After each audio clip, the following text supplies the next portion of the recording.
سمعي زابوتا زي هم زعلنا دي وننا يان كوين واد خنت بقيا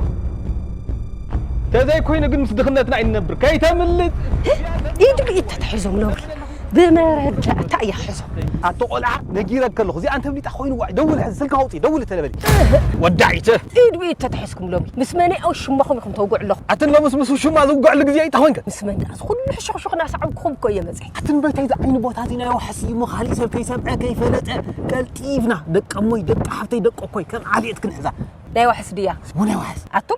أما تندق حفتي قباناتكم ديان ده حريك أسي وحس كم عسيونا والكسبات زخنا هنا هز فيديو ها مازي أنت بليت أخوين كان ليس بتتقدمون هلو بجاز خرايس اسخم بعلي تزمر كتون نودا لكم عين بوتا أنت بليت أخوين وايزيا إيه أيوعلن وحسونا يوعلن أنا ونا يوعلن طال أوجه كله خسب معدي باركس أواج خمسي ولا بوتا أقوى من كي يوعلو من كي يحضرو عب كتما مقالة مودما معرف تاكسي عب عين بوتا عب دعروم بزي كوبلستون بزي وان أسفلت خمس تريوو كل عينة قلقالوت مليو زفسسلو بوتا واحس ريلستيت ونينوهم كعب حزيو كمزي للسلطة عب تحتيهم معرف مخاين زوننا صفوف ذات أمام ستراكشر أما أخل كتما زت تدكونم وحس ريلستيت بزح كابيتال افسي سونينوو تندك دان مرت عد حون درو تودي ورايوهم تناين دا سلاسة شرون تناي مسرت كوحتات كمزي لتفاناتيحو عما وطيو أبزبتيحهم عما ويلنا نمحقواس بخل إنا نسلت زلنا مجسل لكم منايخم وحس ريلستيتينام وحس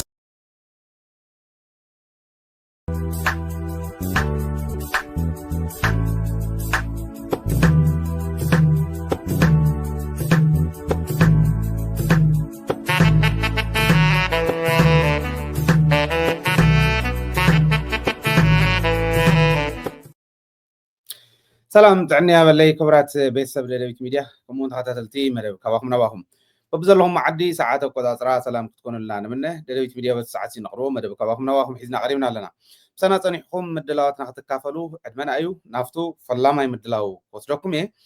نايلو مدلاونا اتوانا عبي زعبنا شرحي تسفحفحتي انت قالع انت اللو انت يمثل زبل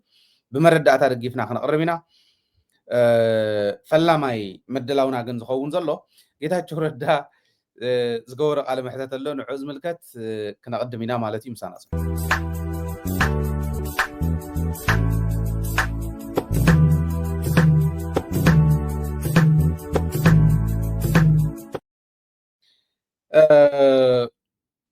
ብጣዕሚ ዝገርም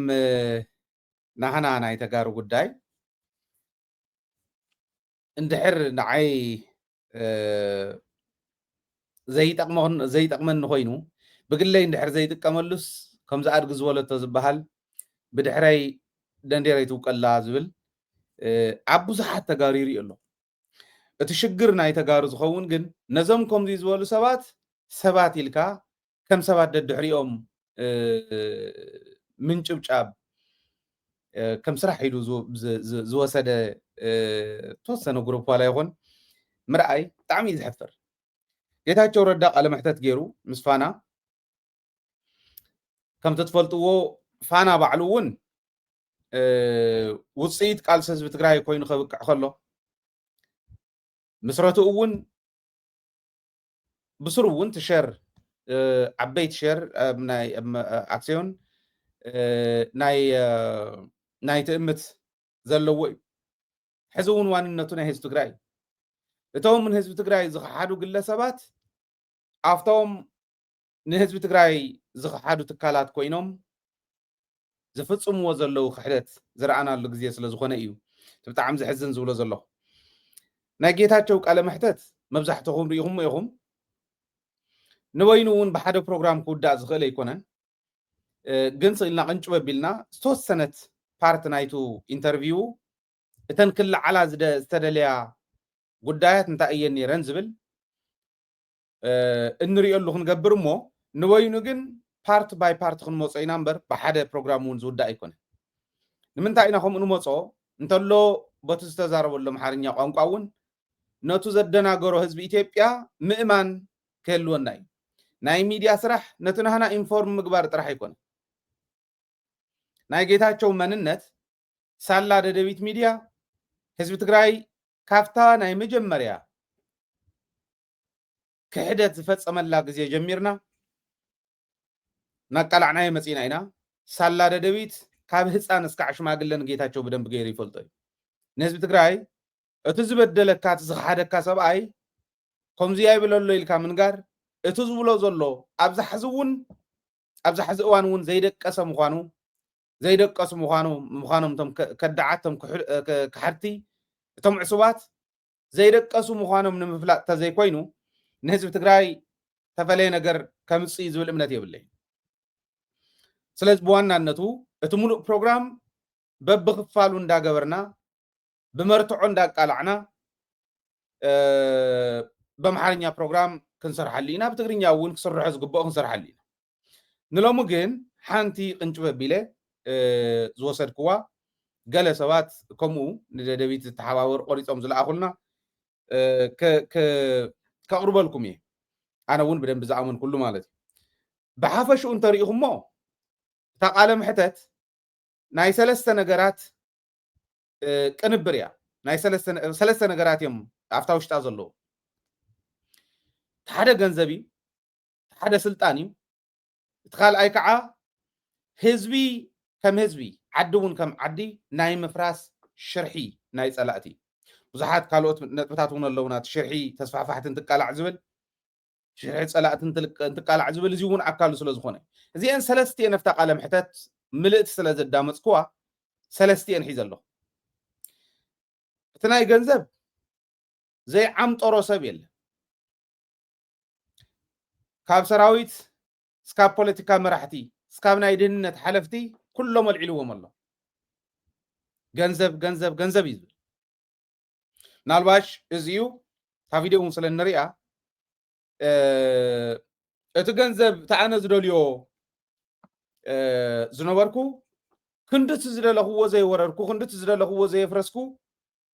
ክንድቲ ዝደለኽዎ ውልቀ ምልክ ዘይፈጸምኩ እዩ ናስሑ ይመስለኒ ካልኣይ እቲ ናይ ስልጣን እውን ጌታቸው ስልጣን እኮ ተዋሂብዎ እዩ ስልጣን ተዋሂብዎ ተመኮረ ሰብ እዩ ሙሉእ ስልጣን ርእሰ ምምሕዳር ናይቲ ዓዲ ኮይኑ ነቲ ዓዲ ንኸመሓድር ነቲ ግዜያዊ ምምሕዳር ንኸመሓድር ተዋሂብዎ ወዲቑ ኣብ ወዳድቕ ኣይኮነን ወዲቑ ባይዘወይ ቅድሚ ሕዚ ኣብ ትግራይ ምምሕዳር ኮይኖም ዝመፁ ሰባት ከም ጌታቸው ዝወደቀ የለን ከም ጌታቸው ተዋረደ የለን ከም ጌታቸው ህዝቢ ዝኸሓደ የለን ስለዚ ናይ ስልጣን ጉዳይ እውን እዩ ስልጣን ይድልየቶም ንሕወሓት እውን ስልጣንን እዩ ሕወሓት ህዝቢ ትግራይን ሕወሓትን ሓደ እዩ እንዳበለት እንዳደናገረትን ስልጣናት ሰርሕ እያ ተምኡ ዘለዎም እዮም ሰርሑ ይብል ብኻሊእ ኣባህላ ኣይፈለጦ እንዳ ኣይተረድኦን እምበር ስካዕታ ክሕደተይ ተፈሊጠ ሃዲመ እስካዕ ዝመፀኩም የደናግር እየ ነይረ እዩ ዝብለና ዘሎ ብሕልና ጌታቸው ምድንጋር ከም ዝነበረ ዝተረዳእናዮ ተስልጣን ምስተዋሃቦ እውን ናብ ምድንጋር ምእታው እዩ ናብ ምድንጋር ኣትዩ ህዝቢ ኣደናጊሩ ዓዲ ኣደናጊሩ ሕጂ እውን ይሕሱ እየ ነይረ ይብል ኣሎ ሕጂ ከይሕሱ ከምዘየሎ ብምንታይ እዮም ክፈልጥዎ እስከ ዛሬ ዋሸውት ይበቃኛል እስከ ዛሬ ያደናገርኩት ይበቃኛል ይብል ሕዚ ከየደናግሮም ከም ዘሎ ከምዘየለ ብምንታይ እዮም ክፈልጥዎ ክንዱ ዝኣክል ክግምግምዎ ከም ዝኽእሉ እውን ይርዳእ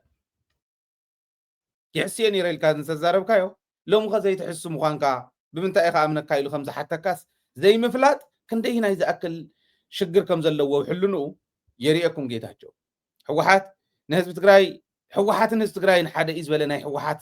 መራሒ ርአ ይፈልጥን ዓነ ሰሚዐ ይፈልጥ እከለ ኢሉዎን ተሓሶት ይውረ ከምኡ እዮም ዝብሉ ይብል ፖለቲካዊ ውድብን ህዝብን ሓደ ዝኾነሉ ዓደበ እዩ ኣየናይ ሓላፍ ናይ ትግራይ እዩ ሕወሓትን ህዝቢ ትግራይን ሓደ እዮም ዝበለ ስደዱ ለይስኪ መን ይኾም ኢሉ ሕወሓት مس حزب تግራይ ፍሉይ ምትእስሳር ኣለዋ እንታይ ኢሎም ሓቆም እዮም ኣይሓሰውን ሕወሓት ህዝቢ ትግራይ ኮስኪሱ ዝዕበያ ውድብ እያ ከም ወርቂ ኣብ ሓዊ ተፈቲና ዝመፀት ውድብ እያ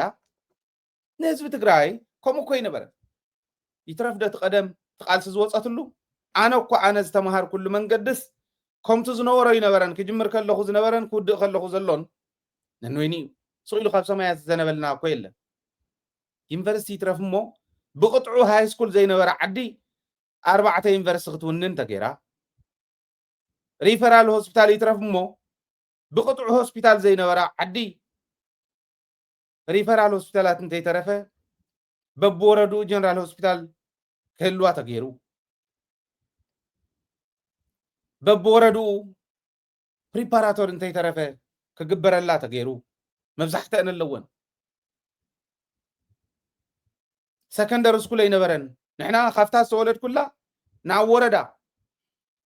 ናብ ናይ ወረዳ መፅየ ክመሃር ካብ ሻልሻይ ክፍሊ ወዲየ ሻውዓይ ኣይነበረን ፍሳኣነ ዝነበር ኩሉ ኣብቲ ወረዳ እውን ፕሪፓራቶሪ ኣይነበረን ናብ ዞባ ከይድና ኢና ተማሂርና ክጅምር ከለኹ ኣብ እግሪ ቆም ጀሚረ ናብ ዳስ ኣቲና ካብ ዳስ ናብ ክላስ መፂና ከመይ ከም ዝነበረ ትጎስጓስ ዘየምህር ወላዲ ደቁ ናብ ትምህርቲ ዘይሰድድ ወላዲ ይግምገም ነይሩ ከፍቲ ክሕሉ የረፍድ ናብ ማሕረስ ይኸይድ እንዳሓረሰ ይሕሉ ዓደውን ጓላ ወዳ ሓዚላ ዝሓዝሉ ዘጣውትላ ቆልዑ ገዛ ከይውዕሉ ክመሃር ኣለዎም ተባሂሉ ዚና ገበረት መፀት ሕወሓት እያ እኮ ስኢሉ ካብ ሰማያት ዝመፁ መላእክቲ ይኮኑ ከምኡ ዝገብርዎ ነይሩ ኣይሰርሐትን ክንብል ኣይንኽእልን ብተግባር ዝተመኮረት እያ ውድቀት ዋላ ይሃልዋ ድኽመት ዋላ ይሃልዋ ከምዚ ደይኮነት እንታውድብ ንመን እዮም ከታልልዎ ሕወሓት ፀገም የብላን ኣይበልኩን ህዝቢ ትግራይ ብደንብ ገይሩ ይፈልጣ ጉዕዝያት ኣለው እዮም ኣመራርሓ ውሽጢ እዚኦም ሕወሓት ኣይኮኑን ዝበሃል ግለሰባት እዮም ሕወሓት ፀገም እንተሃልይዋ ፕሮግራም ናይ ሕወሓት ኣብ ኢደ የሎ የንብቦ እየ ናይ ካልኦትን እውን የንብቦ እየ ፕሮግራሚቱ ፀገም ዘለዎን ዘየብሉን ተባሂሉ ክፍለ ዘሎ ጌታቸው ናይ ሕወሓት ስራሕ ፈጻሚ ነይሩ ከም ጌታቸው ዝበለ ድኹም ኣመራርሓ እንተሃልዩ ሓንቲ ውድብ ከምኡ ኢልካ ክትፅውዕ እንትኽእል ዳ ኣይኮናን እቲ ዘለዎ ዘፍርሕ እምበር ከምኡ እንድሕር ኮይንታ ውድብ ንሳስ ድኽምቲ እያ ዲ ክብል ወይ ትውድብ ተመራርሓ ድኹም እዩ ተውዝኒ ኣመራርሓ ድኹም እዩ ትስእቱ ፖሊሲኹም ፕሮግራምኩም ክትፍፅሙ ወይ ከኣልኩም እንተባሂሎም ክፍፅሙ ዝኽእሉ ሰባት እዮም ንቅድሚት ክመፁ ዝግብኦም ናይ ሕወሓት ፕሮግራም ንህዝቢ ትግራይ ንሕዚ እውን ንፀኒሑ እውን ከሳግር ዝኽእል ፕሮግራም ኣለዋ ዘይመሓየሽ ከዓ ኣይኮነን ኣመሓየሸኒ እዩ ዝብለፍቲ መወዳእቱ በዓሉ ስለዚ ሕወሓት ህዝቢ ትግራይን ሕወሓትን ሓደ እዮም ዝበለ ናይ ሕወሓት ኣመራርሓ እውን ሰሚዑ ይፈልጥን ኣብቲ ፕሮግራም እውን ከበይ ይብል ካበይ ረኺብዎ እቲ ዝደለይዎ ትኽላዓለሎም ዝደለይዎ እንታይ እዩ ዝብል እዩ ፀቢብ ጉጅላዊ ድልየቶም ከፍፅሙ እዮም ገለ ይብል መን እዮም ቶም ጉጅለ ካበይ ናብ እዮም ዓልየት እውን ይብሎ እዩ ባይዘወይ ብመብስዎን ብካሊእን ተተሓዙ እዮም ይብሎ እስኪ ዘሪኢኹም በጃኹም ኣተሓዙ ለይ ድሓን ካብቶም ስራሕ ፈፀምቲ ከምፅእ ንደብረ ፅዮን ብምንታይ መንገዲ ኢኹም ምስ ፈትለወርቅ ክተራኽቦ ብመብስዎ ዲ ብሕውነት ንፈትለወርቅ በየናይ መንገዲ ምስ ዓለም ነፃምዳ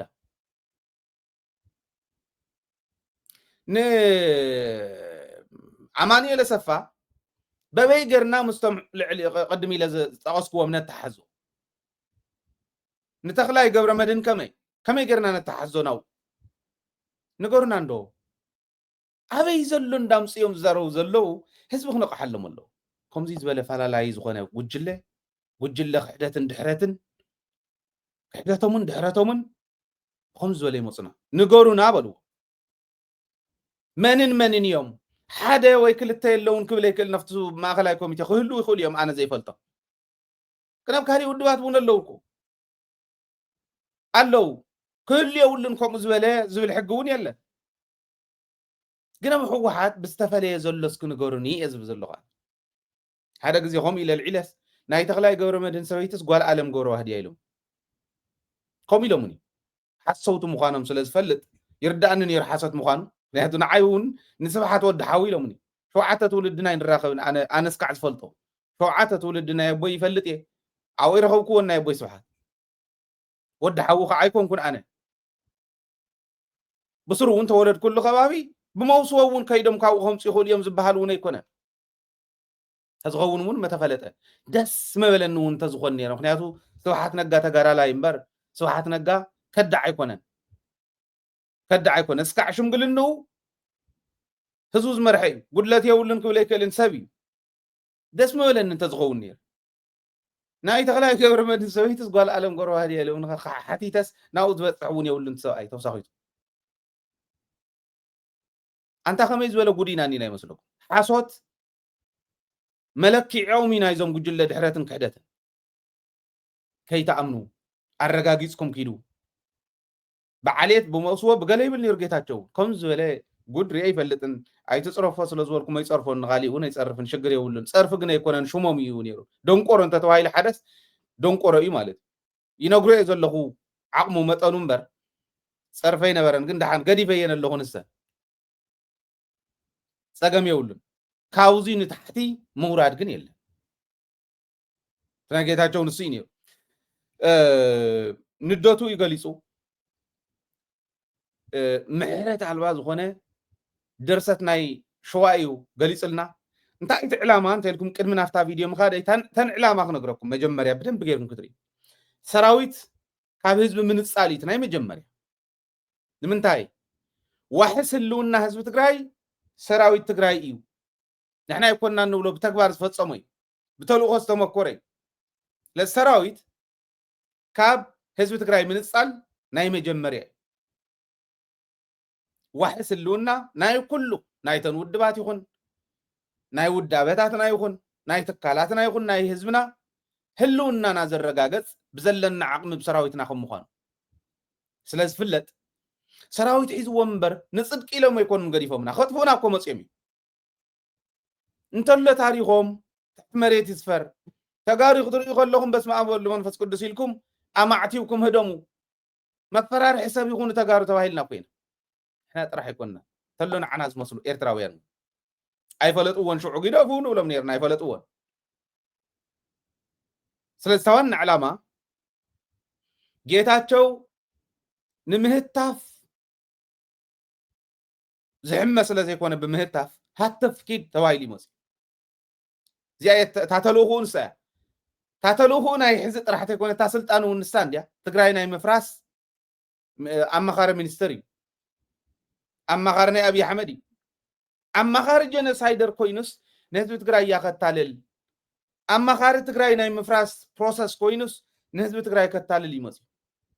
እሞ ህዝብ ትግራይ ከከታለል ዲዩ ትሕቶንሲ ክንታለል ዲና ዕድመን ደደቢት ስለ ጌታቸው ገና እንታይ ከደ ኢና ፍሊጥና የነህዝብና ከም መጀመሪያ ካብ ጌት ጎ ስለ ጻድቃን ከም መጀመሪያ ኢና ፍሊጥና የነህዝብና ከዳዓት ብሙልኦም መንዮም ሳላ ደደቢት ፈሊጦም ህዝብና ፈሊጥ ወይ ስለዚህ መጀመሪያ ሰራዊት ካብ ህዝብ ምንጻል ህዝብኻ ዋሕስ ኮንካ ነህዝብኻ ዋሕስ ኮንካ ንዓድኻ ዓድኻ ትሕሉ መንነትካ ተኽብር ዘለኻ ሰራዊት ህዝብ ትግራይ ወገንኻ እዩ ሃይለ ስለዝወለ ይኮነን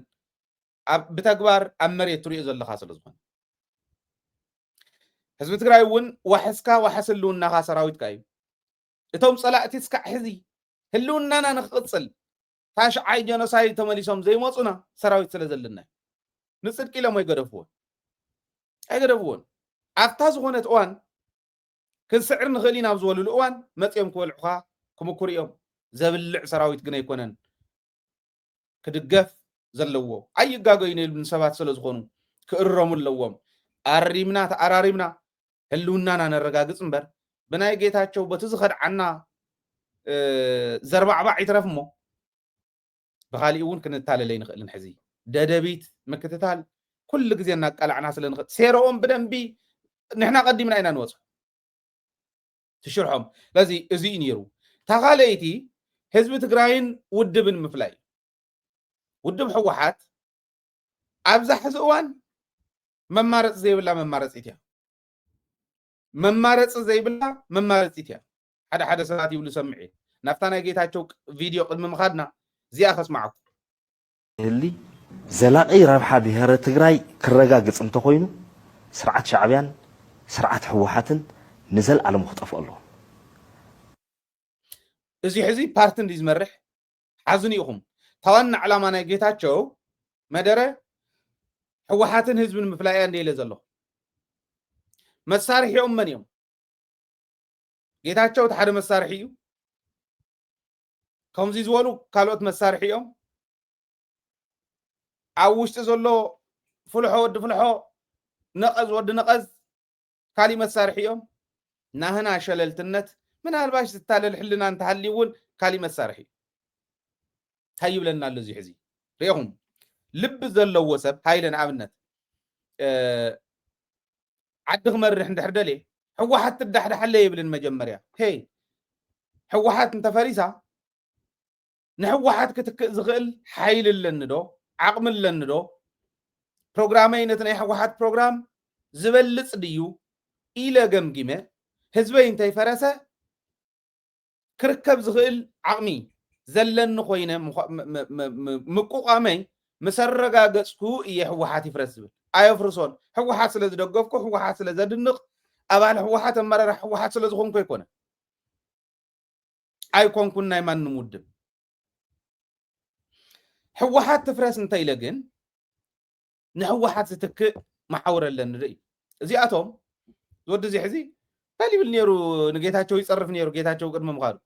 ጌታቸው ንዓበል ኢሉ ኣፍ ምዕበስ ምስ ገበረሉ ምክትል ኣፈ ጉባኤ ናይቱ ዓርሲ ጻድቃን እየ ዝብለቱ ካውንስል ገለ ኢሎም ቋቂሞም ባዕሎም ምክሪ ቤት ዝኾኑ ናቱ ገይሩ ምስ ሸሞ ቅርሺ ምብላዕ ምስ ጀመረ ኣፈ ዓዊሱ ናይ ጌታቸው ናብ ሕወሓት ተመሊሱ ሕዚ ሪኢኹም ከምዚኦም ዝበሉ ውድባት ንህዝቢ ትግራይ ቤት ምክሪ መሪፆም ዝህቡ ኣብ ዓለም ዘየለ ይብል ነይሩ ሓደ ቆልዓ ብቀዳማይ ሓቂ ኣብ ዓለም የለ ከምዚኦም ዝበሉ ንሕና ዓዊልና እንዲና እንደሊ ክልወጡልና እንዲና እንደሊ ክምዕብሉ ከዓብዩ ብደንቢ ክድልድሉ እንዲና እንደሊ ዝድልድሉ ግን ኣይኮን ዝድልድሉ ኣይኮን ንህዝቢ ትግራይስ ቤት ምክሪ መሪፅና ኣልካ ኣለና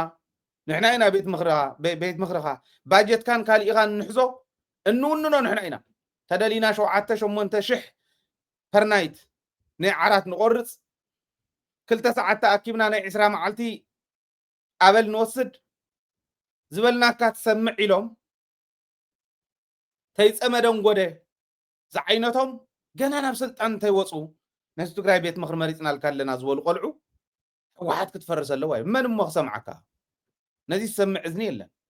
እንተኾነ ህዝቢ ትግራይ እንታይ ኮንኩም ኢኹም ናይ ወረዳ ቤት ምክሪ ኩልኩም መግለፂ ዘይተውፅሉ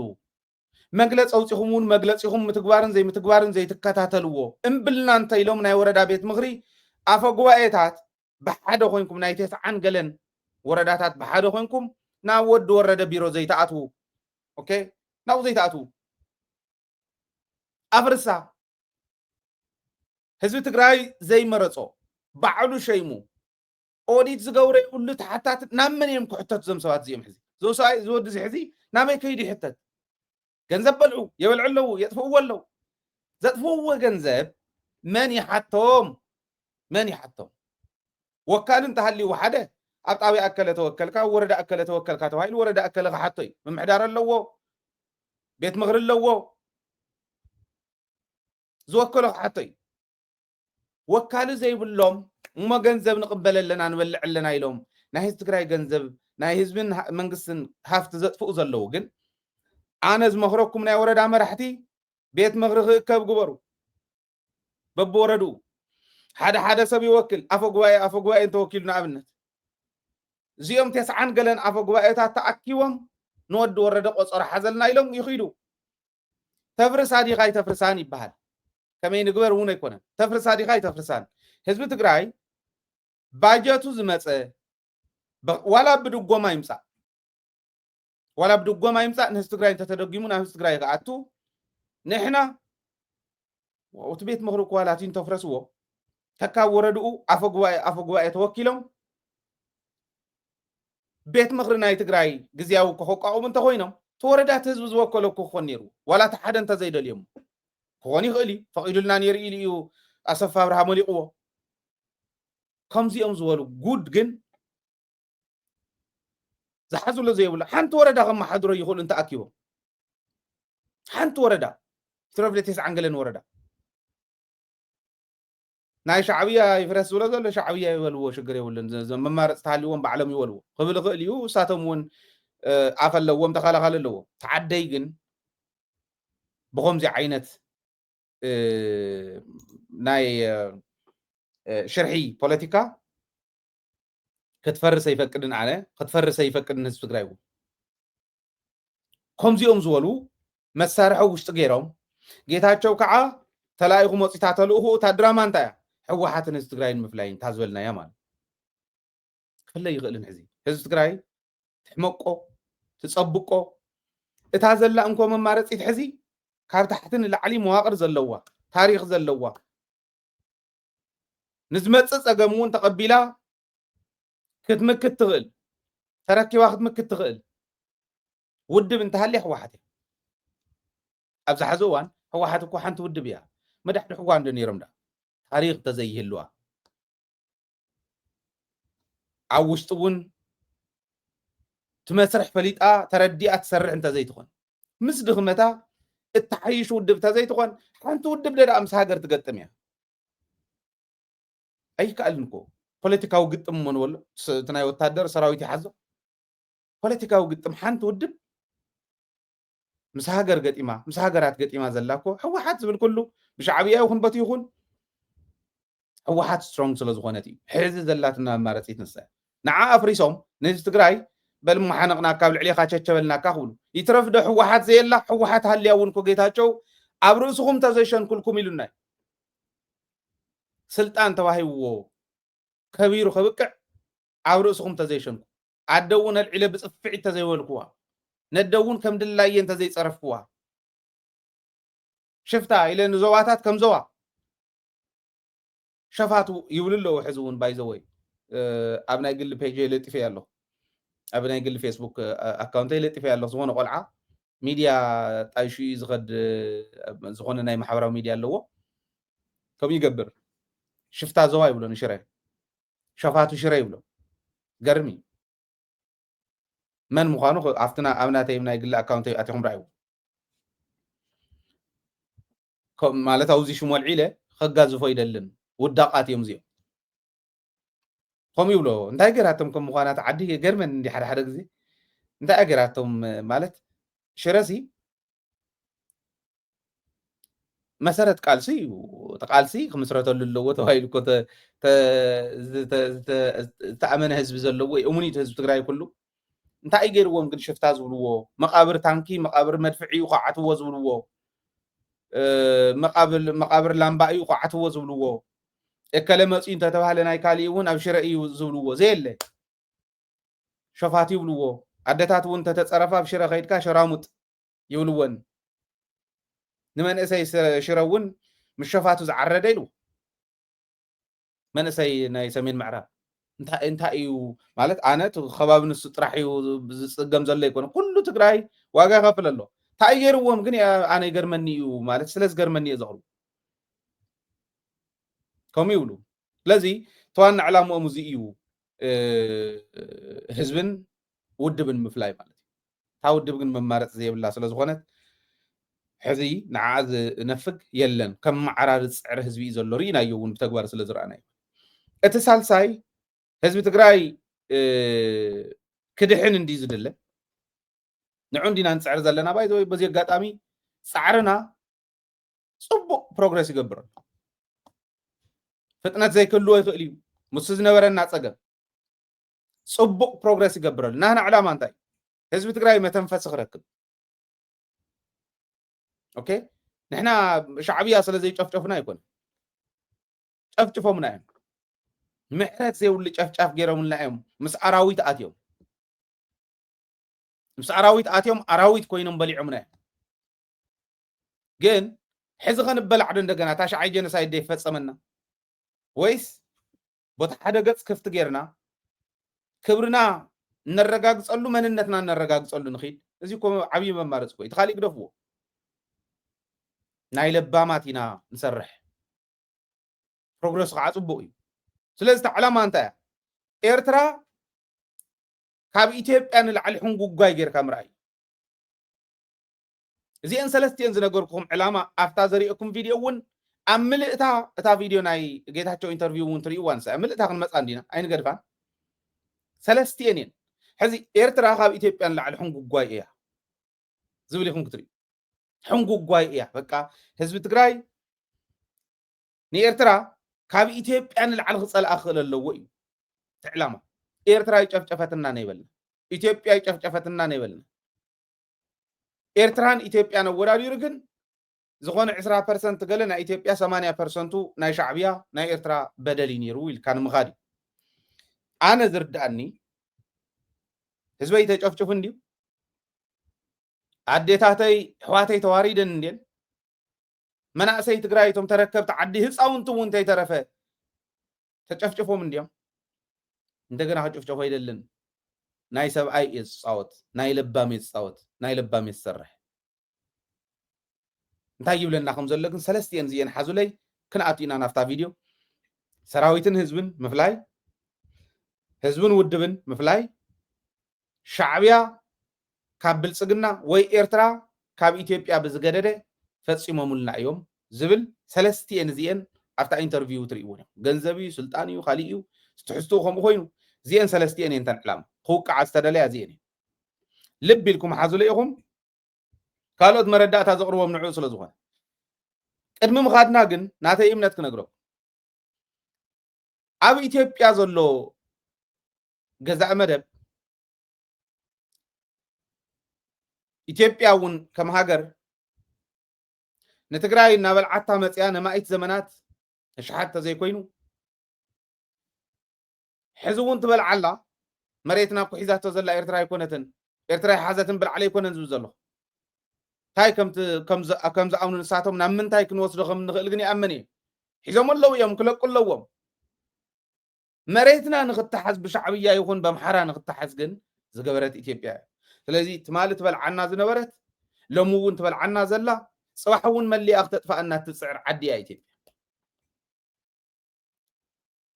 سترف مرف من ليك أمر حين تلخ زبلون حساو نصي شعبيا تمال تفترت هاجر زمرحيم قنامي تعمتي ملأتن تمال تفترت هاجر زمرح زلوي أفلا لا ينتحللنا نايت مالي زجفجفنا ون تمالي حذوون مريتنا حيزم الله جن سلام نقبر يقولنا الله نحن حتى خا مريتنا وصو زترر حبرنا خنطرر اوكي ازي خنقبر بحونت زفله بحونت كنفلي بحق ز ترجم تحلي بحق خنترجم إلنا نبعلنا حيزنا خنقربينا كنراداد قالو نخلو له جراوند تفطير له نصبح فتنا خونا يخل فتنا تكون يخل انت هاجر سنفات مرحت سلازنورنا امبر ኤርትራ ብሱርን ትግራይውን ፈተና ክትኮነ ይነበራ በቆዶም እንተኾነ በሰላም ክንውዶ ኢና ንዖሙን ስለዚ ጠቅሞም ብታሕቲ መፀና ዝኽእል ሓይሊ ክንምልስ ከለና ብልዓል ወጉና ይኹሉን ተዘይ ኮይኑ ታግኒያ ኢሎም ኣበይተ በጅ ተዘይ ኮይኑ ታግኒያ እዚ ይፈልጥዮም ንሶም ዝመፆም ዘሎ ደመና እውን ይፈልጥዮም ስለዚ ናይ ፅባሕ ኣይኮነትን ኤርትራ እየ መን ይሕሸካ ناي تمالي ناي لومي ناي صباح شفشافي خادوس تمالي زي شفشافكا لوم سلام نقبر زبلكا زولي حيش زبل مو بعقم درجاون كنو ودا دورون نغ عقم يبلان إثيوبيا كون زوزلو تدميرهم كما تخلو جن تاي كم زغورو نفلطينا ولا واغا خفيلنا نوص ايو منبر ازيتو توانا 100 زلن حزنا فتانا يجيتاچو نخيد حدا بحدا حصار فيديو حدا بحدا كنترغم اينا دحري ግን بمول اخن موصينا ይላል ተበድያለሁ ብሎ ስለሚያምን በብዛት በወጣቱ ዘንድ የሚቀነቀን የተነጣይነት አስተሳሰብ አለ ይህ አስተሳሰብ ለምን መጣ ብሎ መፈተሽ ነው ተገቢ የሚሆነው ይህ አስተሳሰብ ከጸረ ኢትዮጵያነት ይህ አስተሳሰብ ከጸረ አንድነት ወዘተ ከሚሉ ጥቅል ፈረጃዎች ወጥተን ህዝቡ ለእንደዚህ አይነት አስተሳሰብ ወጣቱ ለእንደዚህ አይነት አስተሳሰብ ያነሳሱት ምክንያቶች ምንድናቸው ብሎ አድረስ ማድረግ እንደዚህ ለማከም የሚያስችል ስራ መስራት ተገቢ ነው የሚሆነው። ቢዮንድ ሄደን ግን ለህዝቡ የተበዳይነት የተነጣይነት ስሜት ምክንያት የሆኑ የሚባሉ ነገሮችን አክመን የጋራ ህልም የጋራ ግብ ይዘን መንቀሳቀስ የሚችል ሁኔታ መፍጠር መቻል አለበት። ትግራይ ሴቶች ላይ የደረሰው ቀልብና በናይ ደቂ ኣንስትዮ ትግራይ ምኻድና ታሕት ዝበላ እንተርጉሞ መንእሰይ ትግራይ ነፃ ሃገረ ትግራይ ክምስረት ይኸድ ኣሎ። ስለዚ እዚ ከዓ አንድነት እዚኦም ፀረ አንድነት ፀረ ናይ ኣህዳውያን ኣካይዳ ዝትርጉም ዝነበረ ዘምህር ዝነበረ ሕወሓት ዝገበሮ እዩ ፀኒሑ ክመፀልኩም እዩ ትርጉም ንስ እዩ። እዚ እዩ በዚሁ ኮይንና ፀረ አንድነት ይኹም ፀረ ከምዚ ካብ ንብሎም ናብ ሓደ ክነምፆም ክንክእል ኣለና። ኣማኻሪ እንዲ ኣማኻሪ ናይ ኣብዪ ኣሕመድ እዩ ፀረ ናፅነት ህዝቢ ትግራይ ይኸድ ኣሎ ማለት ነፃ ሃገረ ትግራይ ዝብል ብመንእሰይ እዩ ዝድረብ ዘሎ እሞ ነዚ ናብ ሓድነት ናብ ኣህዳውነት ክነምፆ እንተኮይንና ሰቢኽና ደሊልና ፀረ ሓድነት ይኹም ፀረ ከምዚ ይኹም ፀረ ኢትዮጵያዊነት ይኹም ካብ ንብሎም ኣታሊልና ሓኪምና ነምፃዮ ሓደ ዝኾነ የጋራ ህልም የጋራ ሃገር የጋራ ምናምን መመሰረት አለብን እዩ። ከምዚ ዝበሉ ኣብ ገርገራ ተሰቀሉ እየ ዝብሉ ማለት ኣብ ገርገራ ተሰቀሉ እንተደልዩ ትግራይ ናይ ግዜ ጉዳይ እንተዘይኮይኑ ነፃ ሃገረ ትግራይ ከምትምስረት ሕልመ ኣይኮነን። ኣነ እውን ክቃለሰሉ እየ ህዝቢ ትግራይ እውን ድልየቱ ንሱ እዩ ነፃ ሃገሩ መስሪቱ ምስ ዝመስሎ ክጣመር ይኽእል እዩ። ከመይ ኮንፌደሬት ክገብር ይኽእል እዩ ትዘዋፀው ንሱ ስለ ዝኾነ እንተዘይኮይኑ ግን ነፃ ሃገረ ትግራይ ምሊሱ መስሪቱ መሬቶም ሊሱ ዓባይ እያታ ትግራይ በዓል ምስ ትበልዓካ ዓደይ ይንበርን ሕዚ ሓድነት ስለዘየዋፀ ይኮነን ከምኡ ዝብሎ ዘሎ ኢትዮጵያ ዘለዋ ፌደሬትድ ስቴትስ ይትረፍ እሞ ኤርትራ ተሓዊሳ ጅቡቲ ተሓዊሳ ሶማልያ ተሓዊሳ ካልኦት እውን ዘድልያ ተሓዊሰን ዓባይ ዓዲ ዩናይትድ ስቴትስ ኮይነን ኣብ ሓደ እንተዝነብራ እሞ ብሓደ ለምዓ እንተዝዓብያ ፅቡቕ ነይሩ። ኣብ ሓደ ከንብር ዝኽእል ግን ኣይኮነን። ሓውን ሓሰርን ኣብ ሓደ ክተቕምጦም ኣይትኽእል። ሓውን ሓሰርን ኢና ኮይንና ትግራይ ፃሕታሪ ስለ ዝኾነ ኣይኮነን። ህዝቢ ትግራይ ሰላም እዩ ዝደሊ ልምዓት እዩ ዝደሊ ኩሉ ግዜ ከምተን ቅድሚ ሕዚ እውን ንብለን 8 ግዜ ጀኖሳይድ ዘብፅሕሉ ምንም ስለ ዝገበረ ኣይኮነን። 8 ግዜ ፈለስቲ ደቂቀ እስጢፋኖስ እንታይ ደገይሮም እዮም? ፈለስቲ እዮም እኮ ሃሌሉያ እንዳበሉ ዝሓድሩ ዝቅድሱ ዝውድሱ ዝፅልዩ ንዓዲ ቀጥ ኣቢሎም ፀሎት ዝሕዙ ፈለስቲ እዮም ኮን እዮም እሞ ከዓ ብፍሉይ ንሕና ለሚና ይንበልዕን ኣብ ህዝቢ ዲፐንደንት ኣይንኸውንን ሰሪሕና ክንበልዕ ኢና ኢሎም ተኣምር ዝሰርሑ እዚ እኮ እዮም። ናይ መን ዲታ ናይ ኣሲራ መቴራ ናይ መን ይትቅዲ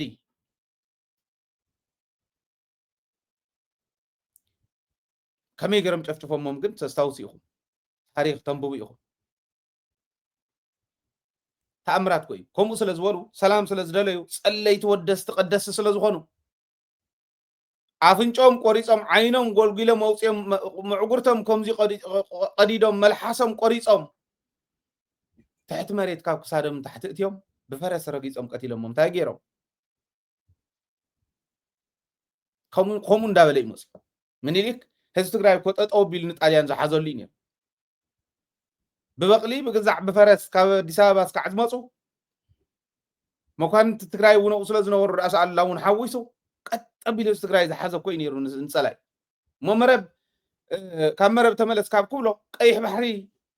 ክንእትዎ ኢና ንፀላኢ ኢሉ ምጉት ከሎ ህዝቢ ትግራይ እምብለ ኢሉ ከብቅዕ ንትግራይ ኣብ ክልተ መቂሉ ሓደ ብልዕሊ ሓደ ክዘምት ገይሩ ክምለስ ከሎ እውን ስንቀ የድልየኩም ነብዑር ትግራይ ብልዒሉ ብዕራይን ገባርን ብሓደ ጥይት ክድፋእ ከሎ ህዝቢ ትግራይ ምንም ስለ ዝገበረ ይኮነ ከምዚ ስለ ዝኾኑ 8 ጀኖሳይድ ዘብፅሕሉ ስለ ዝኾኑ ወእፎይ ንበል ሕዝስ ባይትረፈና አይንደልን ሰናይ ጎረቤት መልካም ጉርብትና ያስፈልገናል ካሉ መልካም ጉርብትናችን እንቀጥላለን በሎም ከምኡ ዳኹ ኢልኩም ማኽሮም ይኽእልን እምበር ከምዚ ዝበሉ ርእሲ ሓምሓም እንታይ ንብሎም ዓዶም ዝሸጡ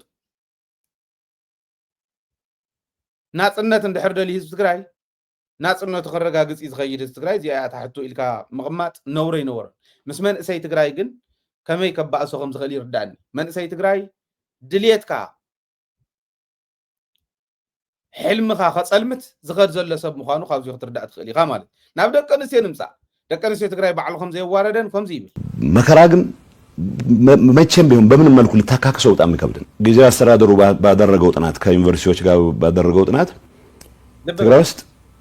የተፈጸሙ የሴክሹዋል ቫዮለንስ ጥፋቶች በ10 ሺዎች የሚቆጠሩ ሴቶች የተደፈሩበት ኢንሲደንት ጥናት ሲናደርግ 76%ቱን የኤርትራ ሰራዊት ፈጽሞታል ነው የሚለው። እንደተባለው ግን በኤርትራ ሰራዊት ወገን ቢያንስ ባረግነው ጥራት ያረጋገጥ ነው ደሊበሬት የሆነ ሲስተማቲክ የሆነ የትግራይን ሰው የማንበርከክ የትግራይን ሴቶች ቅስም የመስበር እንቅስቃሴ ግን ይደረግ እንደነበረ የህዋዋት ታጣቂም ወይም በህዋዋት ታጣቂ ስምም መጠየቅ ያለበት እኔ አሁን እያልኩ ያለሁት ይሄ በደል አልተፈጸመም አይደለም። ቅድም እኮ አልኩ ለምሳሌ ወገኖች አሉበት ፈጽመዋል በፈጽሞ እኮ እርምጃ የሚወሰድባቸው አሉ ባይዘው የራሳችንም ታጋዮች ሳይቀር እነሱ 90 ኪሎ ሜትር ርቀት ላይ ሆነው የሚመሩት ጦርነት ከአቅማቸው በላይ ሆኖባቸው ያፈገፈጉ ሰዎችን ሳይቀር የሚረሽኑ ሰዎች አሉ። ያአግለናይ ክልቀጽሊና ግን እዚያውን ሓንቲ ፖይንት ስለመናእሰይ ትግራይ ዘቅንቅንዎ ናይ ነፃ ሃገርነት ተሓሳስባ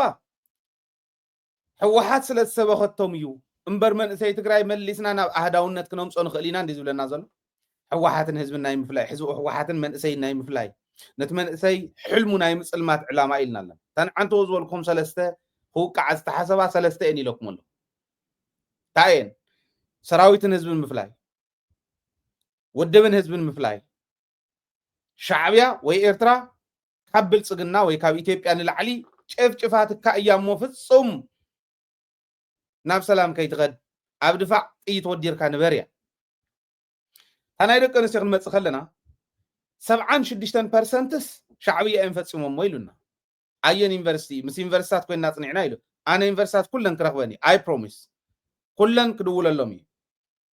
ይውጋሕ ብደንቢ ይርፈድ ክድውለሎም እዩ እንታይ ዓይነት መጽናዕቲ ኣካይድኩም ዩኒቨርሲቲ መቐለ ይፈልጦ ድዩ ዩኒቨርሲቲ ራያ ዩኒቨርሲቲ ዓዲግራት ኣኽሱም ይፈልጥዎ ድዮም ተኻየደ መጽናዕቲ 76% ይብል ድዩ ስደዱልና ሪፖርት ክንብሎም ኢና ከመይ ከም ዘጽንዕዎ ክንርኢ ሻዕብያ የጥቁዕነ ይኮነ ዝብል ዘሎ ፈለስቲ ዝደፈሩ ሻዕብያ ፈላሲት ሞይ ጥዕምቱ ዝደፈርወን ሻዕብያ እዩ ባዕለን ካብ ቃለን ዝገለጾ እየ ዘቕርብ ዘሎ ሻዕብያ እዩ ሕዚ ሻዕብያ ይደፈሩነ ይኮነን ዝብል ዘሎ 76% ሻዕብያ ደፊሮም እንተይሉ ናህና እውን ደፊሮም ይብለና ኣሎ መን እዩ ከብዲ ጠዊቕዎ እንትውሰድ ዋላ ተገይሩ እንተዝኾንስ ሞልቢ ሞሉ ተውሳኹ ጾሙ ዝሓድር ዝነበረ ተጋዳላይ ጋባ በሊዖም ኮ ነይሮም እዮም እቶም ሰብ ሓደ ወዲ ኣብ ዝኾነ ከባቢ ኮይኑ ወየ ሬድዮ ጋሕታ ምስ ከፈትና ትረኽቢ ብደንቢ ካብኡ እንዳሓርዩ ትርክብ ተፈጢሩ ጋባ ንበልዕ ኣለና ኢሉ ሰሙን ጌርና ጋባ ካብ ንበልዕ ኣበይ ኢኸ ተስሚዒት ክረከብ ኮይኑ ከምዚ ይገብሩ ነይሮም ይብል ሻዕብያ ኣይደፈሩን ይበልኩ ደፊሮም ንፈራቓን ሞ እቶም ን30 ዝደፈሩ ዲስፕሊን ዝኾኑ ሸፋቶም ሓራኸ እቶም ህፃን ጓል 8 ዓመት ዝደፈሩ ናይ ብልጽግና ወታደራት ከ ኦኬ እቶም ደቂ ኣንስትዮ ወሲዶም ኣብ ካምፕ እኮ 20 ገለን ደቂ ኣንስትዮ ወሲዶም ገሊአን ፊስትላ ኮይነን قالينا وزموتا وازي كوت مرداتا بيدنا كويني تقريصن مساكين قتيلهم من كيدومس كم فحنيا تنفيحو سونتن او مويتن قريصم سددلنا كوبيده يكوني نسو كوي زساقينا ليتن قطرن مغبس كعم بلع زعبينا نوصح نزيهم كدحن جيتاچو نزيهم كدحنس شعبيه 76% فصيم ويل كام خاد نمنتاي كلهم فصيمهم يوم تحتاتነት كسفن اللو عدتات تግራይ كحاسال لو وند يكونن كبحال زلو بالشعبيه يفصمن يبلنا نفسني محرن موي طعمتكو تزاربو زينير ዓለማዊ ኑሮን አሽቀንጥረው ጥለው ሁለንተናቸው ለእምነታቸው የሰጡት መናኝ እምሆይ ጥዕምቱ አፈወርቅ እድሜያቸው 65 ነው። ታዲያ እኚህ ከዳዊትና መቁጠሪያ በስተቀር ሌላው ነገር ምንም የማያውቁት መናኟ ከዓመታት በፊት ነው ከሀገር እስራኤል የመጡት። ነገሩ እንዲህ ነው። ከሀገር እስራኤል በሞት የተነጠቁትን እህታቸው ህፃናት ልጆቿ ለማሳደግ አደራ ተቀብለው በደጉ ጊዜ ሰቲት ሁመራ ይኖሩ ነበር። ደመኛ የትግራይ ጠላቶች አውሬ የባዕድ ሰራዊትን ማስከትለው የትግራይ መሬት ከረገጡ ወዲህ ግን እኚህ የ65 ዓመት መናኝ እምሆይ ጥዕምቱ የዚሁ አረመኔያዊ ግፍ ገፈት ቀማሽ ሆኑ። ጾታዊ ጥቃትን እንደ ጦር መሳሪያ በመጠቀም አሰቃቂ ጾታዊ ጥቃት ከተፈጸመባቸው ንጹሃን የተጋሩ እንስቶችም አንዷ ናቸው። ተሻውያማ ሰለስተ ኮይን ተጋሲሶም ንበይነኝ ተኮን ሁላ ሰቤትያ ሶስት የሻዕቢያ ወታደሮች ናቸው እኔን የደፈሩኝ። እኔ ብቻም አይደለሁም ሌሎች በርካታ ሴቶችም ተደፍረዋል። የነኚህ አረመኔዎች ተግባር እንዴት ልግለጸው? ደግሞም እኮ አፈ ላይ ይሸናሉ። ከዚያ ወዲህ ደና አይደለሁም። እኔ ድንግል ነው የነበርኩት። ሆዴ ቆርጠኛል፣ ያስታውከኛል። ድንግል የኔሬ ሆዴ ቆርጠኝ። በፍቅርና በሰላም ይኖሩባት የነበረችው ሰቲት ሁመራ ከተማ በአረመኔዎቹ ቅጥረኛ ሰራዊቶች ትግራዋይ ለተባለ ፍጡር የምድር ሲኦል ስትሆን ሸሽተው በህይወት ለማምለጥ ቻሉና በሽረ እንዳስላሴ ከተማም ተጠለሉ። ወርሓት የሪኻ በከቢድ ብረት መንገድ ላይ የእህቴ ልጅ በከባድ ብረት ካንገቷ ቀረጠፏት። ከነ ልጆቿም በተከዘ ወንዝ ላይ ጣሏት። የቱን ተናግረህ የቱን ትተዋዋለህ? አስማማው የተባለ ወጣት ምን አደረጉት መሰለ? መጀመሪያ ህፍረቱን ቆርጦ ከዛ አፉ ውስጥ ከተተው። ከዛም ቀጥሎ በአፍንጫው ጥይት አስገባ። ደንግጠን ኡ ስንል ምን ሆንሽ ብሎ ያግለናዩ ስለዚህ እንታይ ይኽብል ደልየ ሻዕብያ ይደፈሩ ነው ይኮነን ዝብዘሉ 76% ሻዕብያ እዮም ተዋሂሉ እተን ደቂ ኣንስትዮ ትግራይ እኮ ተፀንዓን እኮ ክንደይ እንተደፊረን እኮ ገና እኮ ተፈለጠን ተና ሆስፒታል ዝመፃ እምበር ባህልና ተደፊረን ዝሕባኣየን ዝበዝሓ ገና ይተፀንዐነ ክንዲ ምባል ነዚ ትግራይ ክንዲ ምቁርቋር ንብልፅግና ነፃ ከውፅእ ጀኖሳይድ ክህስስ ከምዚ ዝበለ ሰብ ብዕራይ ኢልካ የብሉ እዚ እስካብ እንስሳን ታሕተ ኣይኮነን ካብ እንስሳን ታሕተ ኣይኮነን እዚ ሕዚ እንተዝኸውን ነይሩ እውን ሓታትነት ክመፅእ ኣለዎ እዩ ዝበሃል እምበር ዘየለ ደልዒልካ ትዛረብ ኢኻ እንታይ ግን ተደልዩ ይመስለኩም ከምታ ዝበልኩም እታ ሳልሰይቲ ናብ ሻዕብያ ገፅኩም ዕርቂ ሰላም ዝበሃል ከይትሓስቡ እዩ ከመይ ጌርካ እዩ ክሕሰብ ዘለዎ ንሕና ሒዝና ንኸይድ ረብሓና ህጊርና ይንመፅን ንሱ ይኽእምን ደሊ ንህዝቢ ትግራይ ተሓፂሩ ክነብረ ይደልን መተንፈሲ ጌርና ክንሓቶ ዝግባአና ግዜ ክንሓትት ኢና ሒዝና ንቐርብ ረብሓ ትግራይ እውን ህጊርና ይንኸይድ ታዕላማ ንስዕ ናህና ሰራዊት ከቢድዎም ንድሕሪት ክብሉ ከለው ዝቐትሉ ነይሮም መርሸንቲ ዝእዝዙ መራሕቲ ነይሮም ይብል ከምታ ዝበልኩኹም ህዝብን ሰራዊትን ህዝብን መራሕቲ ሰራዊትን ንምፍልላይ ክመፆም ይንገለገሊኦም እኮ ሰራቅቲ ወርቂ እውን ይብሎም እዩ ገንዘብ ከክንዲ ቢልዮን ወሲዶም ይብል ኣነ ክድውለሎም እየ ንዕኦም ግን ንቐፅል ተን ዕላማ ተን ዝበልኩኹም እዩ ይህንን በእርግጠኛ ሆነ እነግርሃለሁ